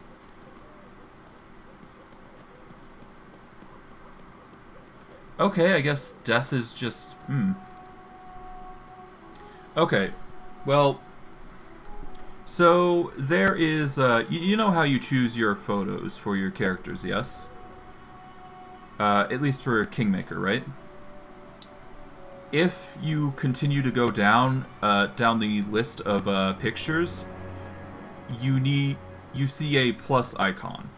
You want to click that, and you need to put in the specific, sized image in a PNG folder for, each individual, photo. These photos can range and vary from different sort of characters, but it's basically the same thing. Let's load before we...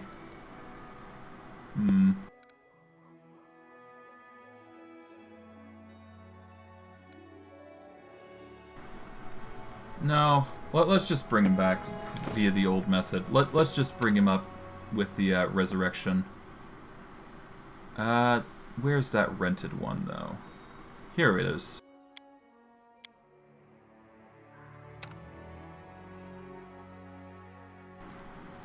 We'll just use the signed soul scroll of Raised Dead. But yeah, no, to summarize Oh.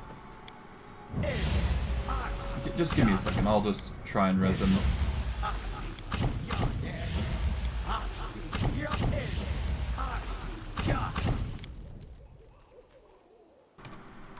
Okay, who's better at it? Hold on. UMD. Steven. Okay, so let's actually give this to Steven then.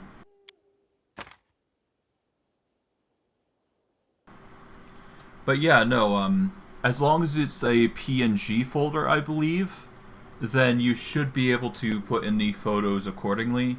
You just have to make sure it's specified via the size that you put into the folder.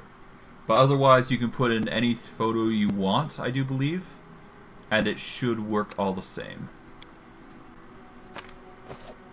It's how I managed to do it after all, so should work the same. There we go. Okay. Not sure why it bugged out like that, but oh well. But I hope that was at least a little bit informative on how to implement photos, to some degree anyways.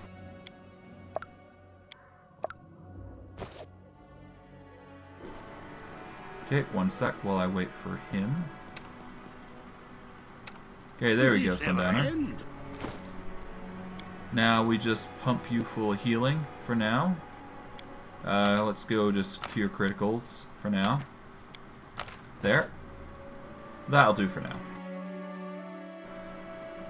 Alright. We should move. Beef up everybody. Or at least, no, let's just keep it with Steven for now.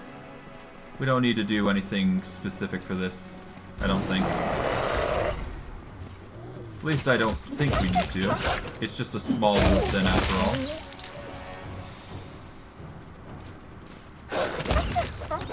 Aha.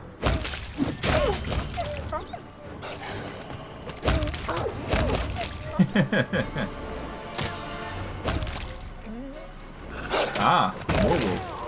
I see.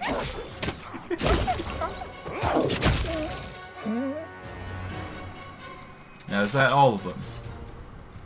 I think. Okay, well, whatever. If it's not, then we can just get some more. Wolf Victim's Book. There are many goblin tribes in Avestan. These militant creatures do not construct cities. Instead, they build their settlements in forests. Or forests, rather. Ancient ruins or in caves. Goblins do not farm. They collect waste, rob, and loot. In other words, parasitize on more developed civilizations, who avoid any diplomatic relations with these dangerous pests.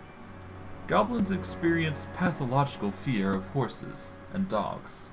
Despite this, they do not disdain the company of wolves, which they use as mounts. In battle, goblin riders are terrifying.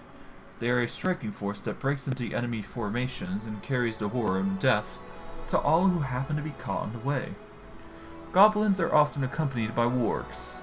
These creatures are larger than the ordinary wolves and have even more ferocious temper. Although wargs allow goblins to ride on their backs, it's highly questionable who is the master and who is the pet among the two. Another beast, which should be known for the curious explorer of the wolves and goblin tribes, is a Barghest. Scientists consider these monstrous creatures to be related to goblins, but in appearance they are very similar to wolves. Barghests are very dangerous, and they're able to shapeshift, to instill a feeling of boundless despair in their victims, and tear them apart while they're in a helpless state. For the goblins, Barghests are sacred creatures. They believe these monsters once initiated the goblin race. Okay, so I guess this guy was researching I guess he was just researching the goblins and ended up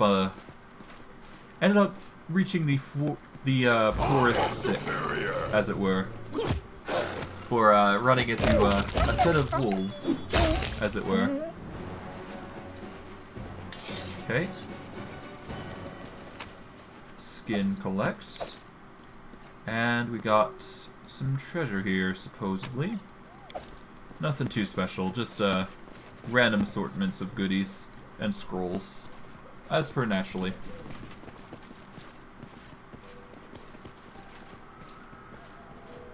I don't think there's anything else beyond that, though. Well, aside from the wolf corpses, but that's just an easy skin.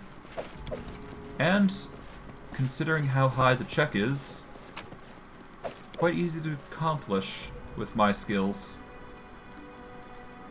Or at least one of the character skills anyways. I believe Compson is the best with nature. Yeah, Compson was doing it, so yeah.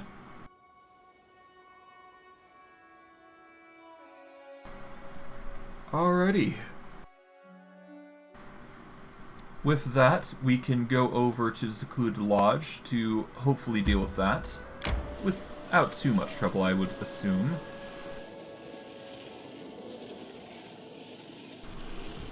And once we're done with the Secluded Lodge and all that jazz, we can head back and we can start doing some edicts and then deal with the Cursed Hilltop. Most likely within the 80 questionable days I've got. Hello.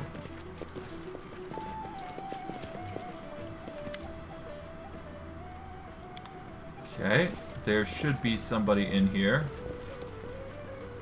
Just not sure where.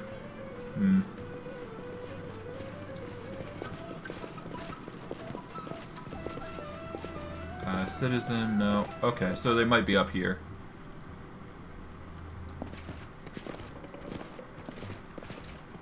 Alright, where are they?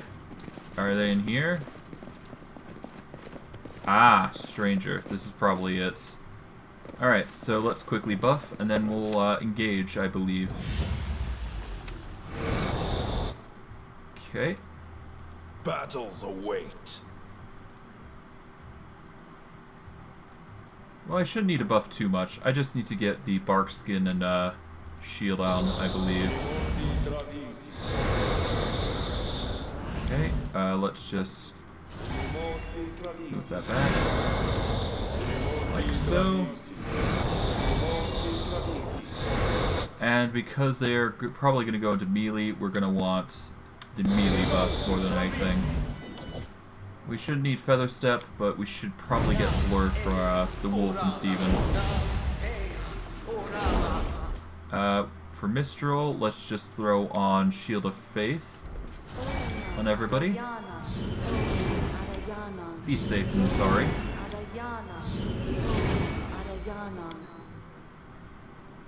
Alright. Let's get Remove Fear just in case as well. Delay Poison. See Invisibility in case they go invisible. Alright. The girl eyeing you expectantly. Her hand lays casually on her weapon. The hand is missing its two smallest fingers. Who do I have the pleasure of addressing? I'm Stephen Armstrong. Well, I'm Stephen Armstrong, the Baron of these lands. Who are you? I'm the last Wall Inquisitor, Iomede's servant. I'm looking for a dangerous criminal. His trail leads to Stonelands. The rascal is the only remaining member of a gang that spread terror across the lands, and I took a vow to put an end to their bloody tale. What has this criminal done? The half-orc formed a gang with his wife, sons, and daughters. Iomede alone knows how many people he's killed for their money, how many children he deprived of parents. His whole family was awash in bloodshed until my comrades and I tracked them down and put an end to their violence. Only Varask managed to escape. I couldn't let a criminal go unpunished and swore to pursue him until one of us falls dead. I only here lost his tracks, at the edge of the swamps of the Stormlands. You would hardly take an interest in this matter if you weren't involved. Do you know anything about Varsak? Where is he now? Say the word and I'll rid your land of the bastard.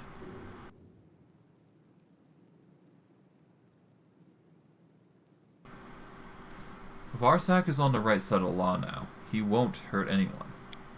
The girl studies you for a moment, then speaks with regret. Do you think I'll give up on my mission just like that? I won't. I know he's alive. I know where he is. He's in your capital, right? Even if he's not there, he must be somewhere nearby. I shall keep looking until I fulfill my vow. Miss, you probably don't understand this, but I need Varsak, and he wants your blood. It's as simple as that. So you will have to deal with the consequences of your action, miss.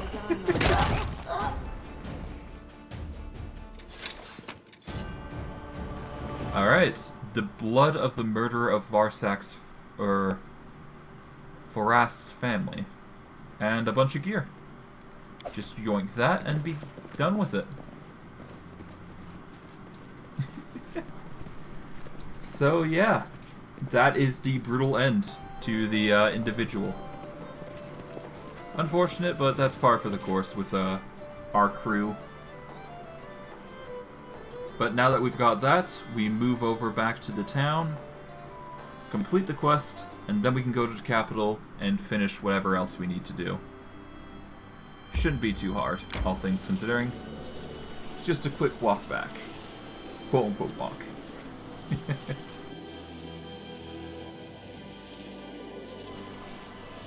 And with that, we can do a couple of edicts. I'm thinking like 4 or 6, I think, because we do take 14 days per each.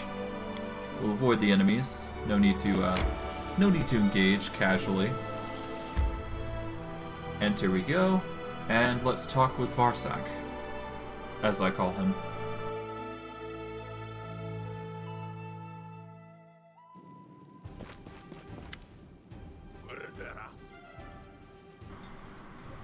You lied about the murder of your family. It was the Inquisitor. The old man looks at you angrily and warily. Yes, it's true. Our family committed some petty sins. But do I want revenge for my family less because I'm a little light-fingered? Varas licks his lips.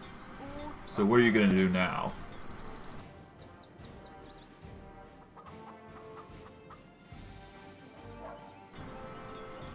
Hold up your end of the bargain. The half-orc heaves a sigh of relief. Thank you. I'm an old man, but I still wish to trample the ground a little longer. I brought the blood of the one who murdered your family. The old man slaps himself on the thigh, happy enough to dance. Yes! My clan is avenged! Old Varask outlived you, you arrogant witch. Oh, how I would love to taste her blood. Must be so sweet. But I can't afford the pleasure. I'm going to need every bit of it to harden Earthbreaker. Alright. And with that, Obliteration is ready in the works.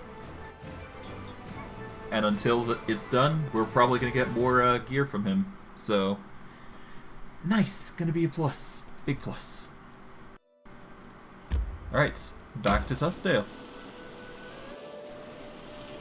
Before we do go, I want to check the journal to see if we have anything else lingering that we need to worry about. Doesn't look like it. Alright. Yep, we're basically good. We just need to wait for a new mission to sprout up, basically. And that'll be our go-to. So for now, we'll go to the throne room, see if there's any edicts that we need to run off. Or at least any concerns we need to go through, but I don't think we do. And let's just level up. Manage Kingdom Affairs. Should have enough time to do whatever we want. And we got 143 BP. So, we've got a lot. Okay, rank up. Do we want to rank up the General, or do we want to rank up the Magister? The Magister would need to level up Arcane, so it would help. But we're probably going to want... Well, what do we need for... What do we need for Espionage? I think we need Stability 60 if we want Espionage, I believe. Or was it Relations 40? I think it was Stability 60, so I have to prepare for that. Instead, I could probably just claim some land if I wished. But if I'm going to claim anywhere, I probably want to claim the North Nara Marshes first. And that's not including any upgrades we could potentially take here. Because everybody else is on duty, we won't be able to do that just yet. Okay.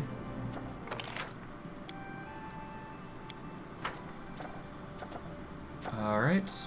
Curses. We could probably do some curses, actually, now I think about it. It wouldn't be that bad, after all. Although it's always going to cost BP, isn't it? So I'll see what the cheapest ones are. We've got Arcane here. Let's start with the Scythe tree. It's about 50 days. We'll do that, and then we'll do... Okay, we can't do Tartuk, but we can do Bald Hilltop for a 100. Just need 7. Then we can have Harem handle that. And that just leaves the General for level up. So I guess we can do General level up if we want. But I think I'm going to actually postpone that because I'd rather get some regions under my belt. So let us just get 225 BP.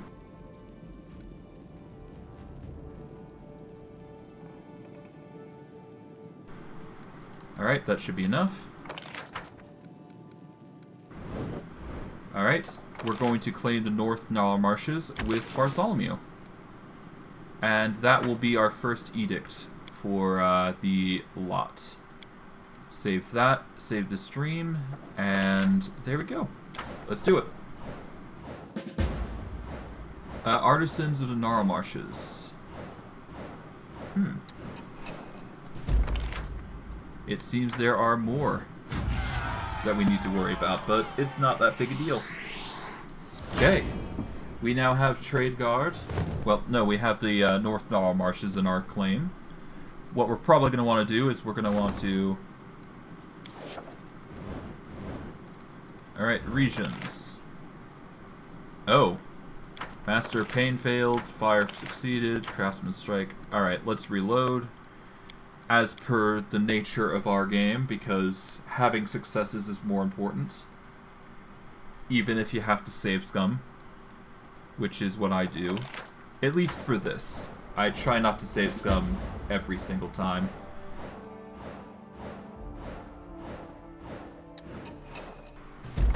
Bada bing, bada boom. North Gnarl Marshes are done. Once again. Master of Pain is failure. Okay, nope, we want to make this properly successful, so gotta make sure Kundayo actually does this, because otherwise things just don't work. Alright, come on.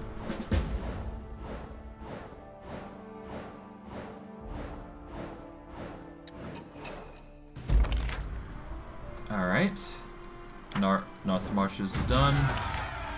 Ah, jeez. Okay, come on. We're not. This is going to work. There's no excuse here.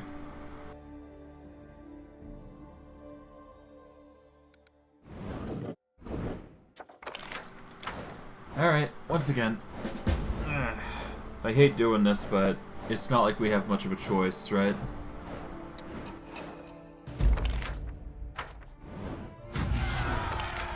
Finally, triumph. Good. That's the good ending.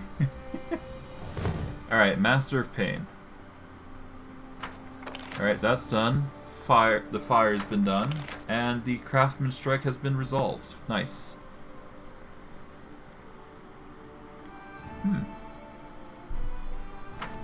Nice. Alright, a visitor waits in the castle. There appears to be an opportunity, or at least two. And with that, we now have a central point that we can focus on. So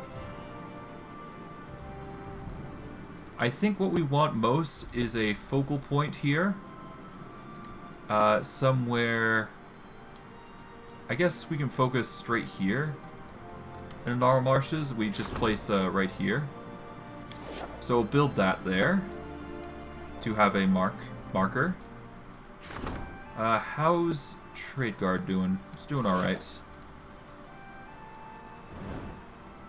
We still don't have the spy, so that's a... So I guess we need something else. We need I guess we need relations up. So I guess that leaves... Who's in relations again?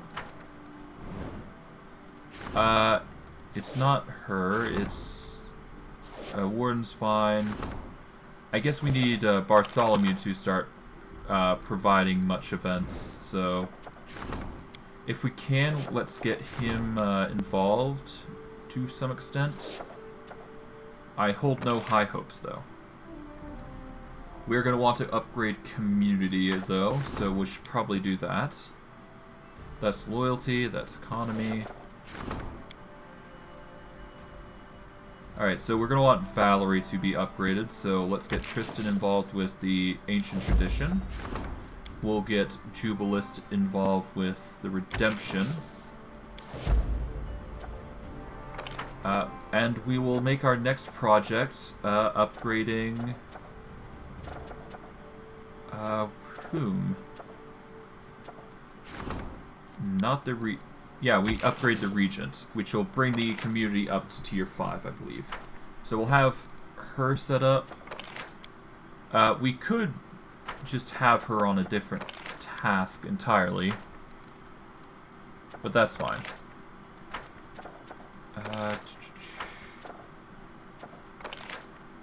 Nope. Okay. Castles, nope. Curse, no. Regions. I guess that Silver Step Lake is all that's left, but that's fine. Alright, let's check out the visitor. Whom is this? Whomstuff?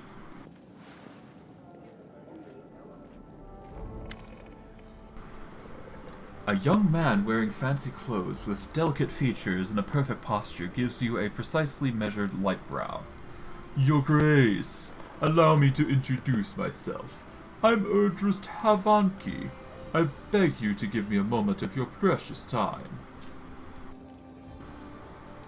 I thank you for honoring me with your visit. To what do I owe the pleasure? A surprised expression appears on the young man's face, but he conceals it behind a polite smile. Such flawless courtesy! I can see you are a true noble, unlike some impostors from the River Kingdoms. Let me get straight to the point of my visit, for it is a matter of utmost importance. A tragedy has brought me here, one that has been looming over my family for a while, or perhaps one that has already come to pass. You see, Your Grace, 2 months ago my elder brother, Tommen Havaki, went missing. After leaving Gralton, where our family resides, he headed northwest. His destination, as we found out later, was a village called Varnhold, but he never arrived there. Your capital is the last place he was seen alive. We don't know where he is or whether he's still alive.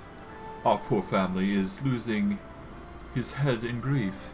Please, help us learn something about the fate of my brother, and you'll gain an eternally loyal ally. Alright, tell me about your brother. Our family, no matter how venerable, has always carried the spirit of adventurousness.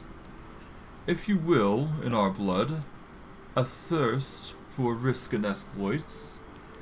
Each generation has its own daredevil who left all he owned and went chasing after some ghostly treasures, completely ignoring the tears of his loved ones. I'm afraid this family curse has befallen my brother now. If only I knew what exactly he was looking for, or where exactly he was going. Sadly, all I've managed to learn that the name of some village out in the middle of nowhere, Varnhold, along with the fact that my brother never arrived there. Alright, tell me about your family. The Havankis are an ancient family with a long history, hailing back from the days before the Gralton's founding. Unfortunately, our wealth has depleted by a series of reckless ventures, like the one my brother is partaking right now. Family archives, some heirlooms, and our honor.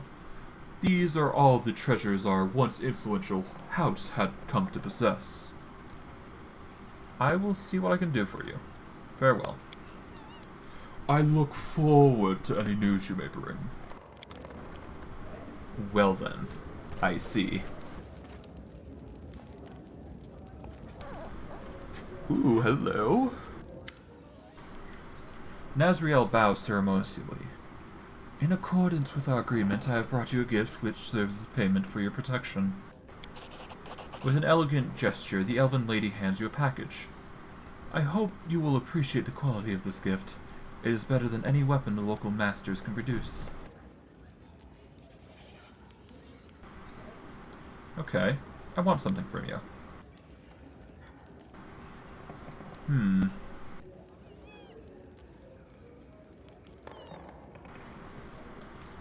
I need a dagger that's invisible and deadly.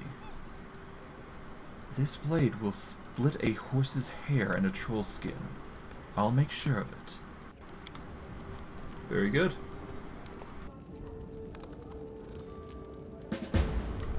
Alright. Well, it seems like there's a quest there, but it's not like we can do anything because there is a... It's not like we have to worry about Varnhold. It's not our business to go onto their lands, and if we do, well, that's another story in of its own. We are most likely going to have to wait for the curse to uproot before we do anything specific. But I digress. Let's see, what can we level up? We can level up General, Wardens, or... what is the Warden next? The Warden handles stability, right. And we don't need to level up stability right now, so let's just leave that for now. We will focus on the Regent's efforts and get her to tier 5 to increase the stats of the kingdom, at least in a key sense. Let's just hope this is enough. There we go. Regent's endeavors have been completed. The Ancient Edition has been completed, as is the Redemption, with a triumph no less. And that leaves two opportunities now. We will have Rigongar handle the opportunity of combat priests, and the Counselor is awaiting the throne room. We can upgrade the Treasurer, the General, or the Warden. Preferably, I'd like to get my relations up to 40, so I will start by focusing on that. And then we'll go from there. So let's see what we can do. Alright, so we want loyalty, so the monument is probably the best course of action for that. Worst case... No, we want relations. That's it. Let's see. Do we have the bulletin board? Yes, we do. That'll help with military already, so that's fine. Lumberyard, monument, no. Can't upgrade the wooden wall, that's fine though. Tannery is free, but it gives BP per week at the cost of community and loyalty, which is fine. Okay. Tavern provides economy and relations. Right next to the Longhouse, it provides the same thing, so I believe we need another tavern on the opposite side, like so. And we need a smithy next to a shop, and the shop should be adjacent to the tavern, naturally. So shops here, and smithy here. Done. That should help the stats at least a little bit. Namely, it will give a +2, I believe. Yeah, it should give a +2, which is going to be fantastic. Alright, how about Kamalands? How's the buildings on there looking? I believe we've got all of them, but it never hurts to check. We are still missing a few buildings. It appears that we've got the school.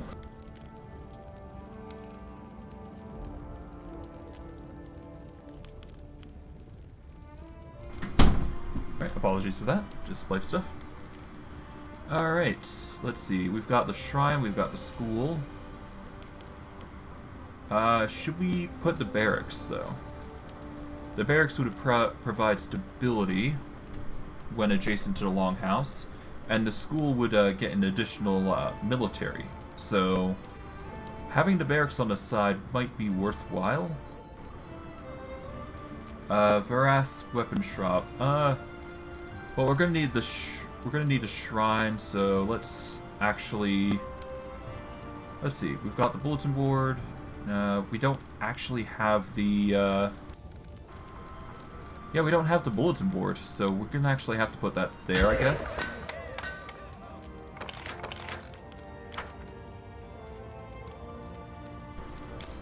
Let's just invest 70 BP into it. Alright.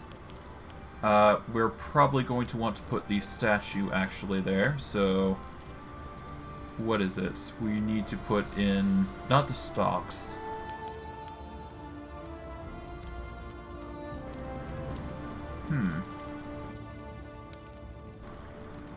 What was it? +1 bonus for solving problems in the region. Restricted to baronies. Okay. No, we don't want the stocks. Not yet, anyways. We will put the stocks in once we have more room, and probably in towns more than anything.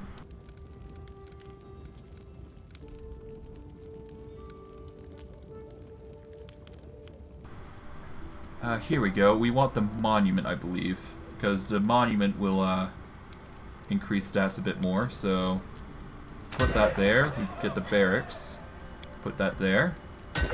And that's this area done. So we'll close that, and then we move on to the next building site, I believe, which should boost relations up to 40, which is enough to actually get us... Well, let's check out Trade Guard first. Do we have all the buildings here? Yeah, we do. Okay. Close that. We'll move to the South Gnarl Marshes, I believe they are. Nope. We're moving to the Dire Gnarl Marshes here. And we're going to enter and see what we can build. Alright, we got quite a few space. Or quite a bit, rather.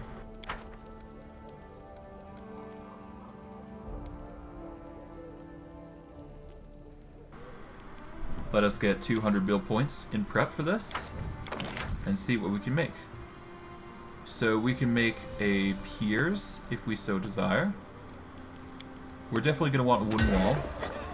So we'll get that wooden wall, we'll get the piers here. Do we want a watchtower? Okay. Well, if we get a watchtower, we're going to need a barracks, so that's naturally the course of action. Well, if we do want it, that is. Right. Now we want to see about getting the tannery.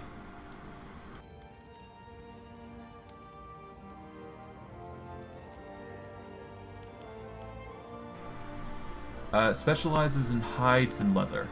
1 BP per week. If there's more than one tannery in a settlement, the additional ones give a -1 penalty to community and loyalty. Can only be built in a separate slot. Okay. So it's only limited to these. But you can have multiple, it's just going to reduce the community and loyalty significantly. So we'll lose community and loyalty, but we'll gain 1 BP a week per tannery, so it's not bad to have. But anyways, relations. What we want is relations, so... But we are also going to want a watchtower. So that will help with the... So we're going to want a... What else? We're going to want the longhouse. We're going to want a barracks, I believe. But we'll have a school right there in the corner. For this side, we're going to have a tavern. That will give bonuses there. We will have the... I guess we'll have the school later, but we just need a barracks right now. So put the barracks right there. Bulletin board. Right, we're gonna want the bulletin board on the side here, I guess.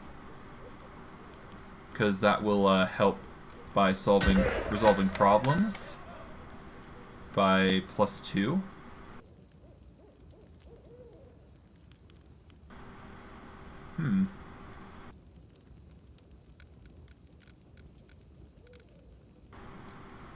Alright, and with that, the relation should boost up enough to get us the espionage sorted. So we're basically on the track to, well, literally whatever we want. Alright, that just leaves us with a question of what else we do from here on. It's looking like we're going to want to get the Strong Nation upgrade, I'm thinking. We could also get economic status or customs. I'm going to go with customs, so let's get the customs set up for Jubilist. Strong Nation will be next.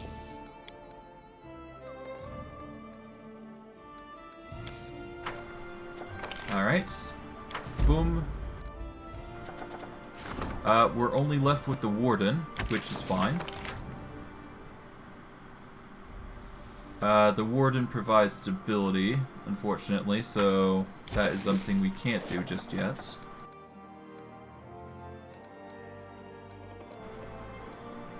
We should probably cancel Jubilist, I think. Or we cancel somebody else. Treasurer.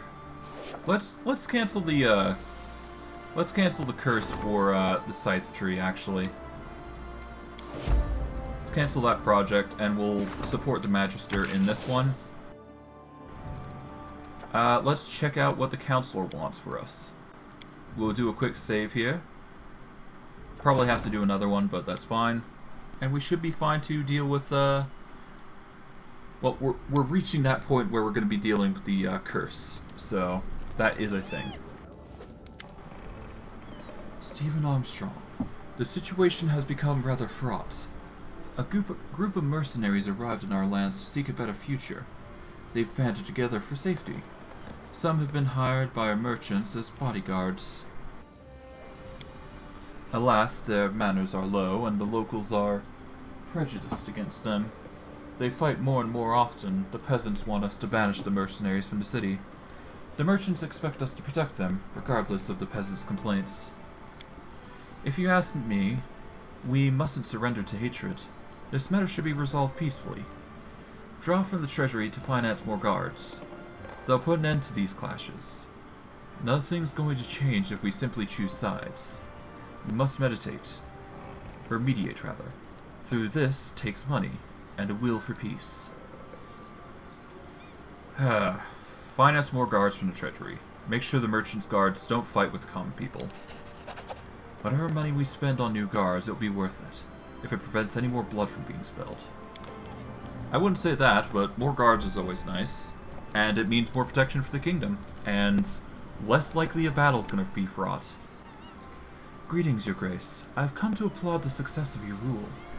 These wild lands grow more and more civilized, and my workshop thrives. I can obtain high-quality raw materials for my creations. I'd like to present you one of my latest creations. It's the embodiment of things I have oft spoken. Deceiver. Okay. Alright, price in descending order. +3 Agile Dagger. It grants the wielder +5 luck bonus on all stealth checks, and the ability to cast a placement once per day as a 5th level wizard. Goodness. Alright, well I know who's wielding that. It's going to be replacement for the Chaos Shard, that's for sure. Good gravy. That's a powerful weapon. Next to the Mother's Care Kukri, which is equally as powerful, just not as for the Deceiver. Actually, I gotta check. Agile. A wielder with a weapon finesse feat can choose to apply dex to damage rolls. Ooh, I see. So basically it applies dex to damage, from the looks of it.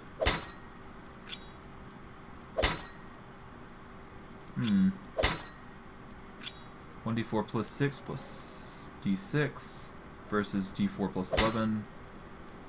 I'm not sure which is more damaging. I'll go with the offhanded here for now.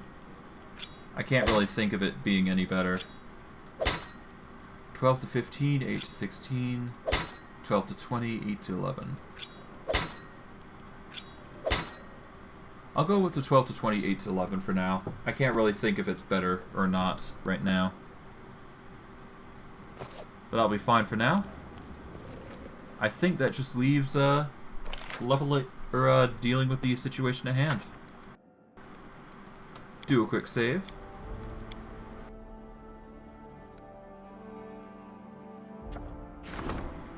Oh, I can support the counselor's endeavors once again. Makes sense. But I'd like to level up our magisters for now. So we'll start with that. It dropped to worried. Oh, did something bad happen?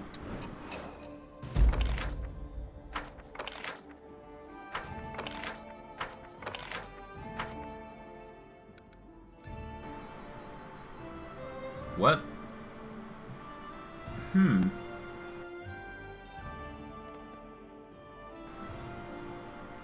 Ah, that would explain it. Okay, let's actually load that then. Because I forgot that my treasury was empty, so I should definitely fill that up before they get worried again.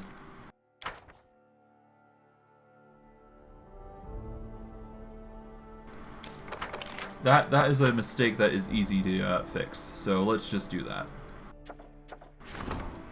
There we go, that should fix things significantly. Alright.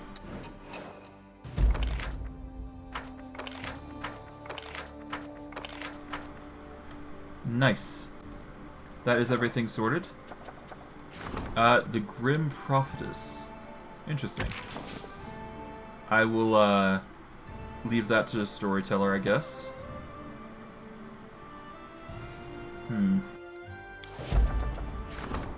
Rats are everywhere, so I guess Jubilist might be the best choice here, but let's check the others. Ragongar probably wants that. And I guess Jubilist can be in charge of that. Or I could get stability up instead.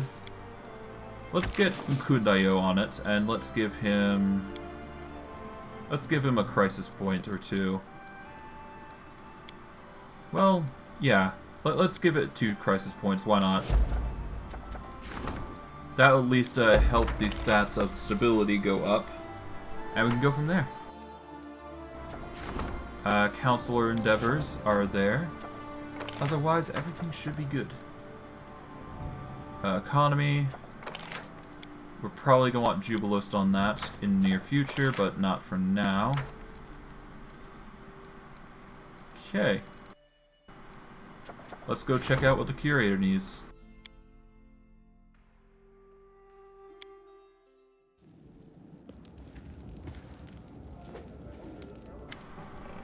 The Storyteller raises his hand to get your attention.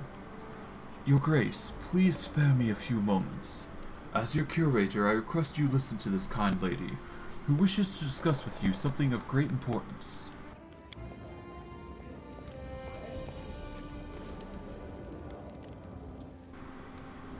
The Azamar bows. The young woman is wearing simple clothes, but carries herself with dignity. My greatest respect, Baron. My name is Vikri Shavran, and I am the leader of a small group of enthusiasts who wish to enrich life in the city. I come to you for 2 reasons: to tell you about our cause and to ask for your support. A while ago, the idea emerged in our ranks. Even though there are many ways to entertain oneself in the capital, there's still not enough cultural events taking place. Even as artists are starved for money and audience, Thus, we've decided to form a society for the appreciation of fine arts. Each member pays a modest monthly fee, and in return, gets to vote which event the society should fund each month. Just imagine, the community will finally be able to organize exhibitions, performances, philosophical debates, concerts, and do all this on their own. We will inspire friends and neighbors, but in order to provide adequate rewards for our most distinguished artists, we still need to attract more members and increase our funds. Rickery folds her hands. All we ask you is a little support. Any funds you can spare will be most welcome, of course, but we especially need help in founding and promoting the society, and organizing the events. It will require a great deal of effort to make this dream come true. Yazmar bows. Thank you for your time. Please, if you decide to support us, send us a message to your curator. And whatever your decision, I hope your esteemed advisor will honor us by taking part in the open ceremony. Well then. The storyteller cocks his head. So, what shall I tell Lady Chavron? To my mind, these people need our guidance and attention more than they need our money. We should inform them all of the city of this newly founded society and assist in collection of membership fees.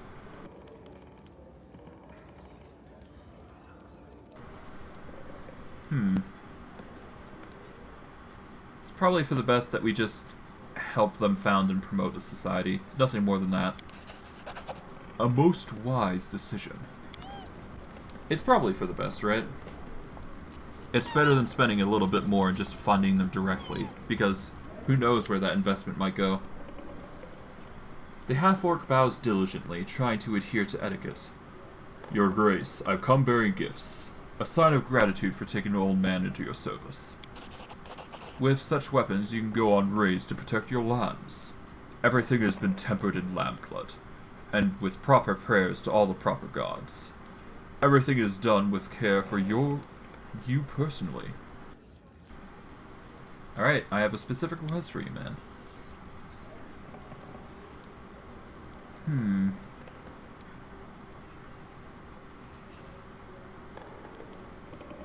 How about a set of armor? A good warrior always has good armor. Otherwise, he doesn't live long. I'll get right to work.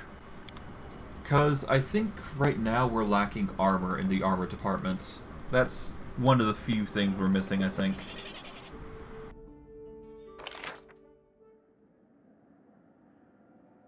Dealt with? Oh, curator has been dealt with. Alright.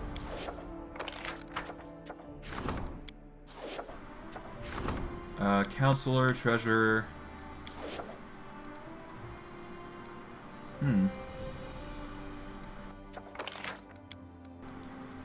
I could probably focus on improving economic status, make everything a little cheaper. I mean, I might as well, right?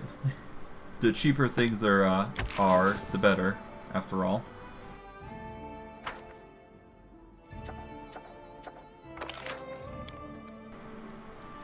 What was it, 150? Well, we're wasting a lot of gold, but that's fine. I think for the best, it's just gonna help improve our economy and whatnot, so all the better to just do it now than later. Events are fine. Economy's doing well. Training should be ignored. And it's not like we have the money to spend on curses, so... I do believe we just need to rank up somebody, so I guess choosing the counselor is the best choice here, so... Let us do a quick save. Once again. Level up the counselor. And go from there. See what's what. I think it's at this point that we're going to get the level up we need. But I'm not sure. It really depends on relations at this point. Okay. The Bald Hilltop attack is happening.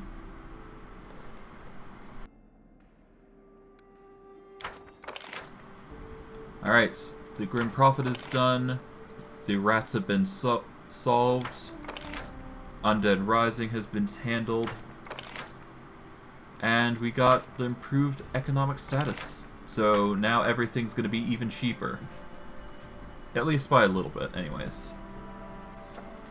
Extortionist Guards. That's going to be solved by Ragongar immediately. The Wise Man.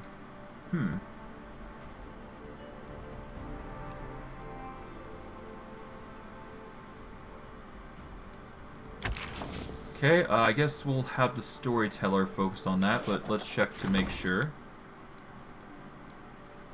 Okay,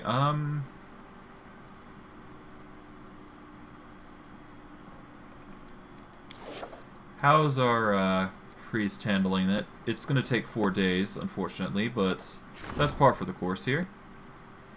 Do we want the curator to do this?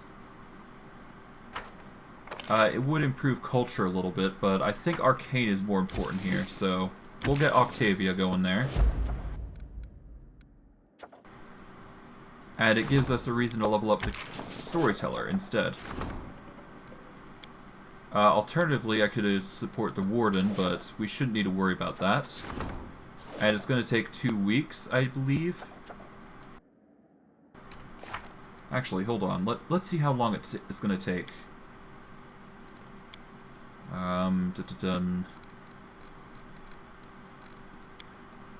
Artisans and roll Narmashes. Okay, that's fine. We'll check that out later. The Ancient Curse.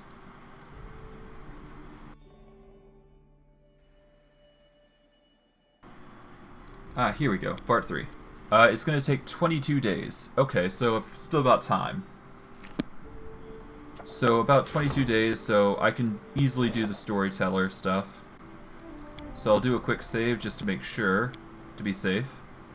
I'll go from there.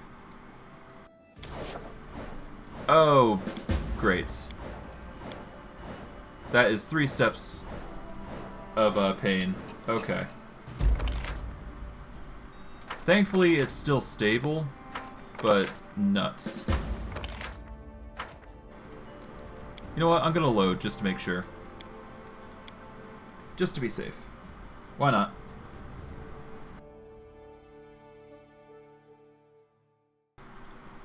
We're still gonna lose stats, of course, but that's par for the course, honestly. And worst case, we can always fix that with ease. Now we just need to unlock espionage, basically. Okay, come on. We need to succeed on the Wise Man at least. Come on. Yeah.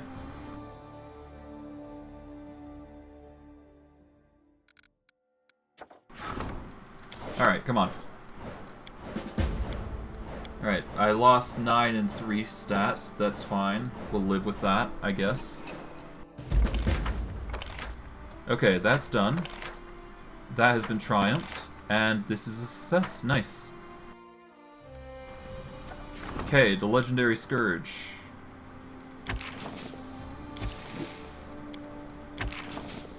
Alright. So I can either have a high success, or I could have somebody with a good number. I'll have the Storyteller go. Octavia and Ragongar have spotted someone suspicious. Black Ravine. Okay. Poltergeist in a temple. I'll have Harem handle that. Protector of the Weak is an opportunity, so I'm gonna have to avoid that for now, unfortunately. I'll have Tristan handle the Black Ravine. Settle that. Settle this. Projects. Strengthen Storyteller's skills as a curator. Okay. Well, I mean, I had planned on doing that, considering he is the current curator, so might as well do that. So we'll spend 100 BP on him. What else? Treasurer's Endeavors, no. General's Endeavors, we'll be fine on that. Warden Endeavors, we're fine on that, because everything's stable currently. Other, nothing. Region, fine. Okay. We still need relations up, though. Who's our relations individual? Right, Bartholomew's relations. And he hasn't been getting enough chances to shine. So I'm gonna have to hope, like, I get a better chance with him at some point. But it's not likely gonna be happening anytime soon. Regardless. Octavia and Ragongar have spotted someone suspicious, and let's get to the Bald Hilltop. And then we can finish off. Finish up and spit shine everything. Octavia and Ragongar exchange a look and both start talking at the same time. Do you think we knew the Technic League wouldn't just let us go? And they sent their agent right here in the capital. Now that's impudence. How do you know that they're from the Technic League? He's sitting in a tavern paying with Numerian gold and asking around about Reg and me all day. Even if he's not spying for the Technic League, we sure have a few questions for him. What are you planning? What do you think? Once you get someone outside, it's not hard to beat some information out of them. Reg, that can wait. I'd like to start with a chat. Try to find out what exactly they have planned. They wouldn't just send one agent in, and wherever their cronies are hidden, that's where we find the big fish. Ragongar slams his fist into the palm with a grin. Alright, let's find out what the Technic Leads are doing here. Great! We'll wait for you in the tavern. Sounds like a plan.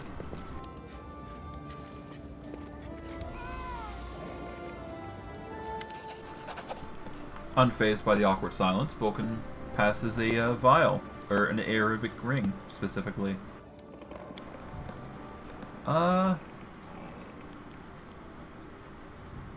Get me more alchemical items, why not?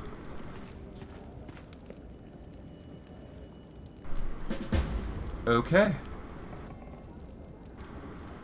Well then, let us finish off stream today by dealing with the Bald Hilltop as planned. And then we'll go from there, I guess. Because once the, but we gotta do this first, so, yeah, obviously.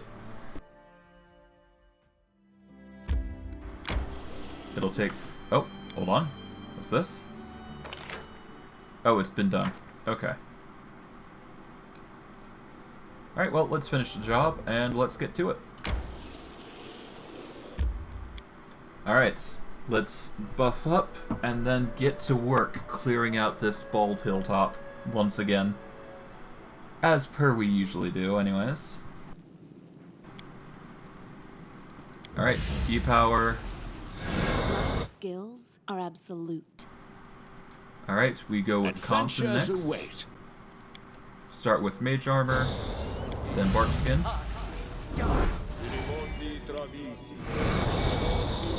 Next, Sundowner, and then Mistral. Buff up. Alright, hold off for now. I'm never wrong. Activate See Invisibility Commutable. Delay Poison.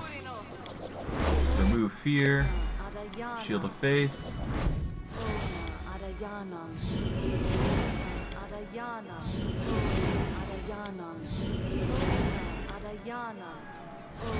There we go. I'm not sure what spells we have to worry about, of course, but that's fine. There is no greater satisfaction than overcoming a challenge.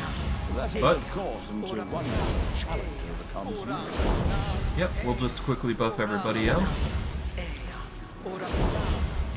And that should do it. Do a quick save just to be certain. And now we continue onward. Let us deal with the potential threat here. Ah, Venom Manticores. Get the get Steven over here, taking the brunt. There we go. Haha. All right. With that, it leaves the wolf and the Dwemer Wyvern. We'll have Steve focus on the other one here. There we go.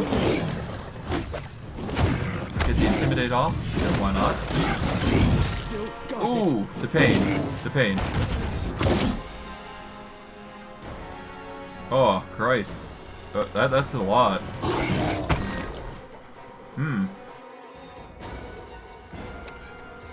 Okay, yeah, I need to quickly go get the cure critical if I can.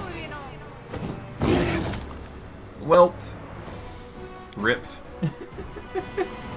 Well, that was to be expected, I guess.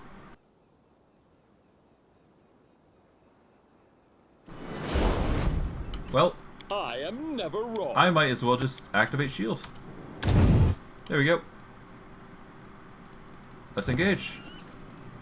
Oh, before we do, actually, let's just throw this.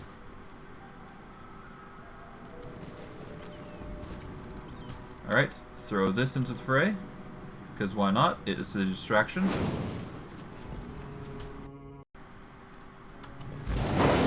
There we go. Haha.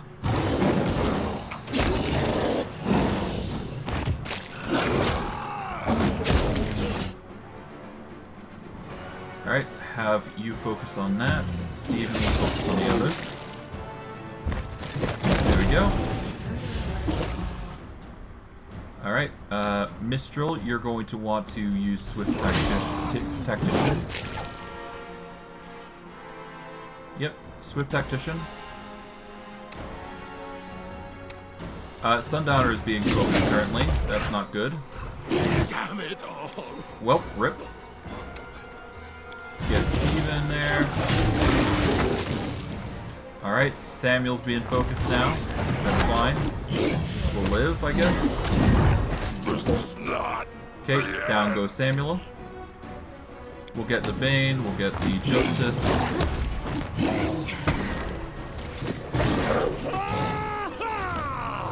This will hurt. Okay. That's a lot of pain and enemies that we have to go through.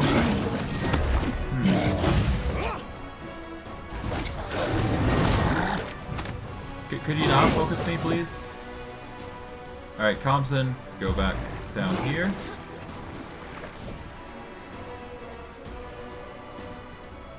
Okay. Ah! The elemental's being focused. Good. I'm kiting the elemental, good. That leaves Moray and the purple Dwemer. This should do it. Alright, we should probably focus the Moray. Alright, Mistral, you're probably going to want to heal Sundowner when you get the chance. But we've got bigger fish to fry currently, so...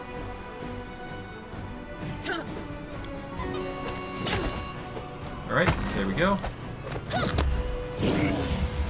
Oh.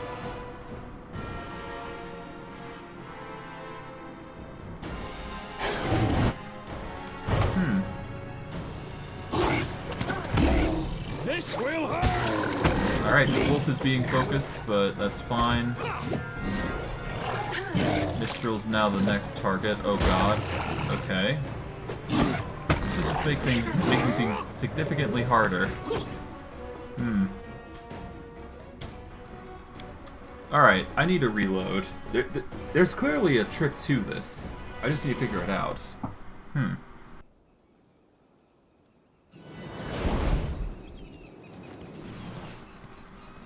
Okay. Alright, let's engage as per normal.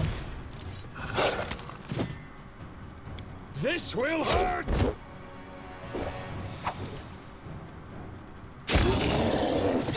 Okay. The Venom 4 is next.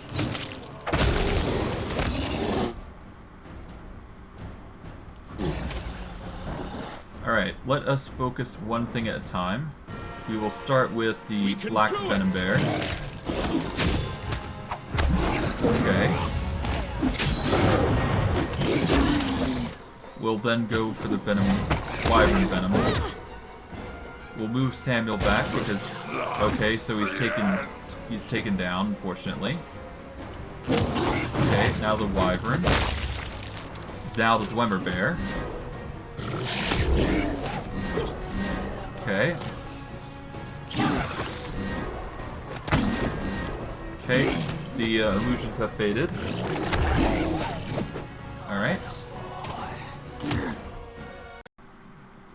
Hopefully this is enough, but I don't wholly know, to be honest. Okay, apparently death. Huh. Okay, so I'm on the right path. I just need to make sure Samuel doesn't get swamped like that again.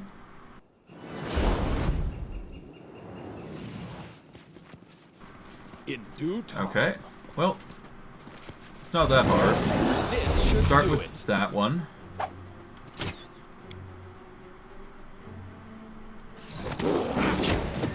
Okay. Then the other one, focus that. Okay.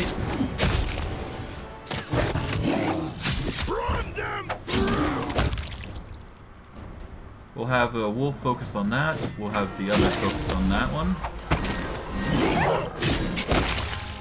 Now we focus on the Dwemer Bear next, naturally. Then we focus on the huge water elemental, because that's going to provide a lot of damage, most likely. While Steven takes the brunt, we will get a cure critical wounds his way, just to be safe. And then we can focus on the beret. There we go. And with that, everybody should be focusing her. And we can get Bane and Judgment Justice on. There we go.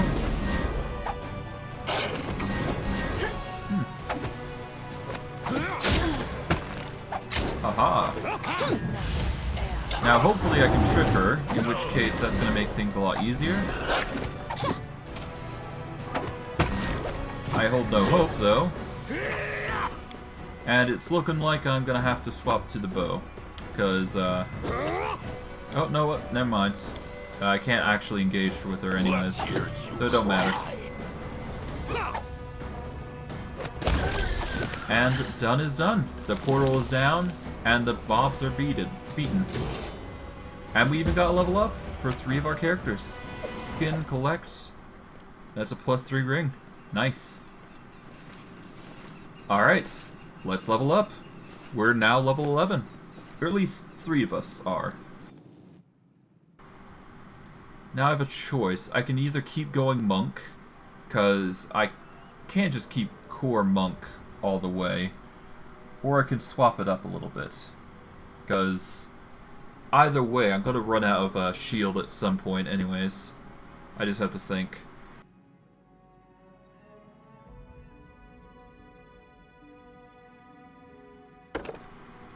Well, what's the benefits of Magus? I could get a +1 to my fists, I guess, technically.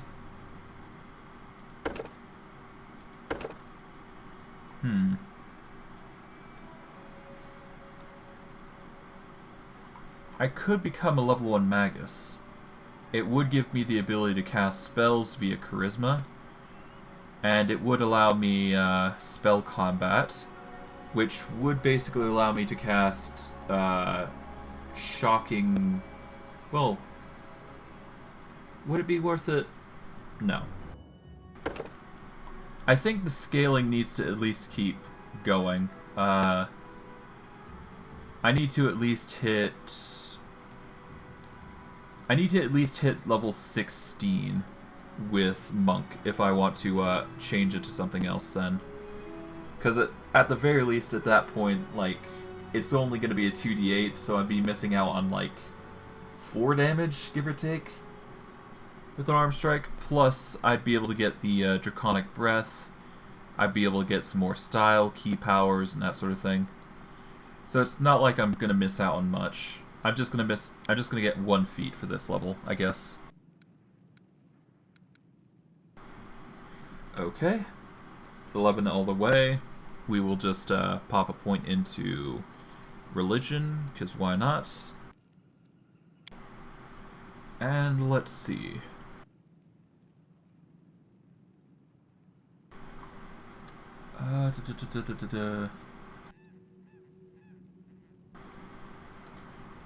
What did I get? I've got combat expertise, outflank, dazzling display, pummeling charge. You can make a charge attack and make a full attack or flurry blows at the end of your charge as part of a charge action. You can only use pummeling charge this way if all of your attacks qualify for using pummeling style against a single target. Well, I might as well. It would only give me a +2 for all my attacks anyways, so it's not bad. Unless the draconic stuff is still there, but I'm not sure. Let's see. Dragon Roar. Yeah, Dragon Roar is not useful to me, so I think the charge is actually the best here. Either that or I get Intimidating Prowess, which is not as great for me, I don't think.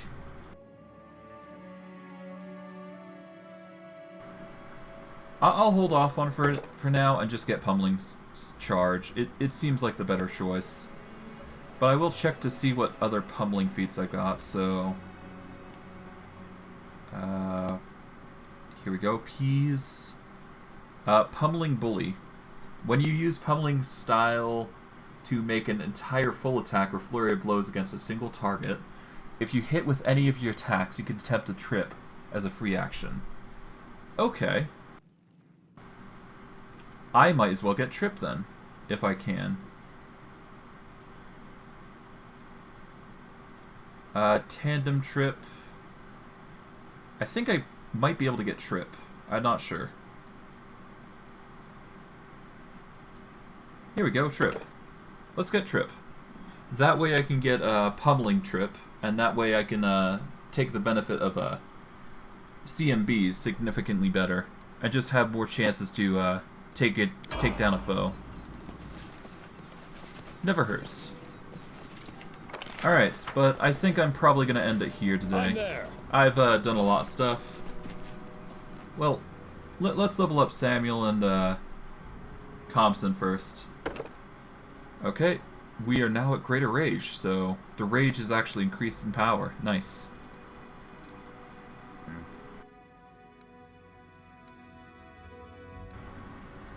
I guess keep to athletics, that sort of thing. Okay, good. Greater Sunder Armor. You receive +2 on checks made to attempt Sunders. The bonus stacks with the bonus granted by Sunder Armor. And whenever you successfully perform it, it lasts for 1d4 rounds, plus 1 round for every 5 which it exceeds. It's pretty juicy.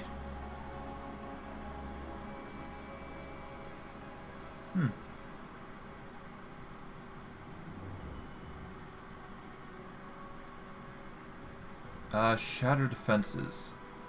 Weapon focus, dazzling display. Okay. Any shaken, frightened, or panicked opponent hit by you this round is flat-footed to your attacks. Okay.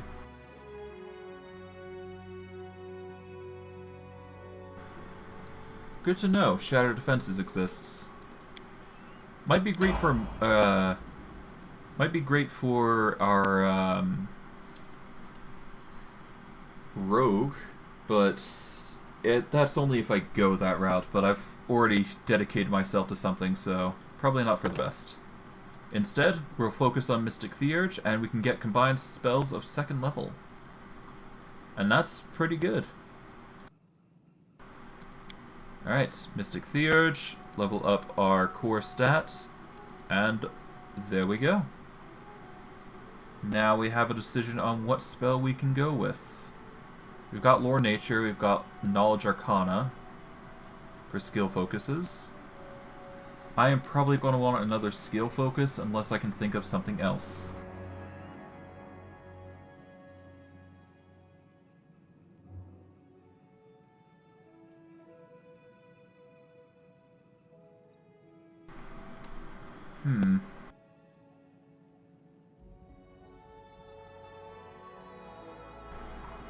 Well, I can't really think of anything because he's a caster, right? And it's not like I'm going to be using spell focus more than anything, because he's more a buffer than anything. So he doesn't need spell focus to buff an ally. I think it's just skill focus at this point. Like, I could probably get a lore or knowledge check buff, I guess.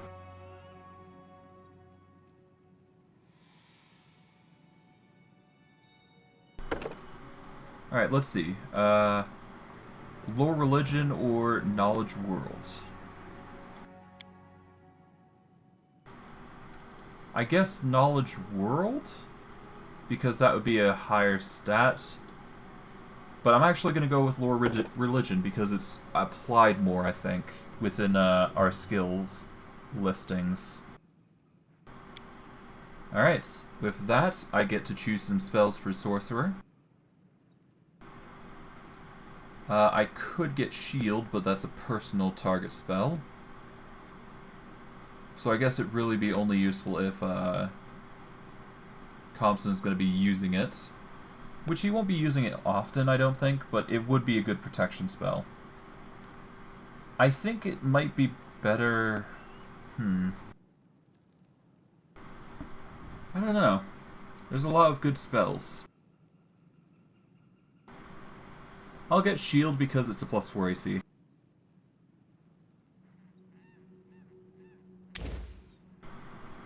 Alright, I need to take a quick break, so I will take like 1 or 2 minutes. But yeah, I'll be right back real quick, and we'll see what we get into. But we'll probably be finishing up shortly, so yeah. Give me just like a few minutes and we'll try and wrap things up.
Alright, apologies for the delay, and I'm back.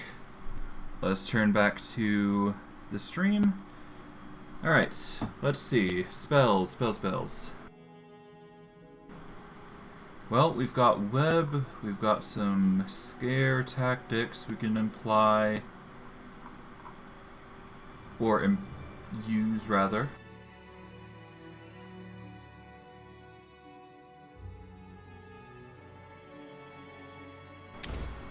I'm gonna go with scare, why not? And I guess heroism might be the best option here. Yeah, I think heroism is the best option, honestly. Yeah, with heroism, I can get significant buffs off, I guess. That should be fine. Okay, there we go. Alright. Well, I'm probably going to call the stream here. I'm not entirely feeling well, but I hope you guys enjoyed regardless. So, for those of you on YouTube, like, subscribe, comment, hit the bell notification if you want to see more of my stuff.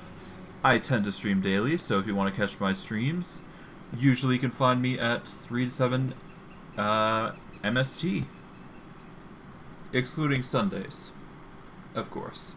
For those of you on Twitch, follows are always appreciated. Every little bit counts, and once we reach the marker of 50 on the follower mark down in the bottom left corner, I can finally produce some... well, I can provide you guys some more content. Whether that be, you know, unique emotes, you know, unique cheers, using bits, that sort of thing. Regardless, I hope you guys enjoyed today's stream. I know I did, and I will see you all in the next stream. Take care, everyone.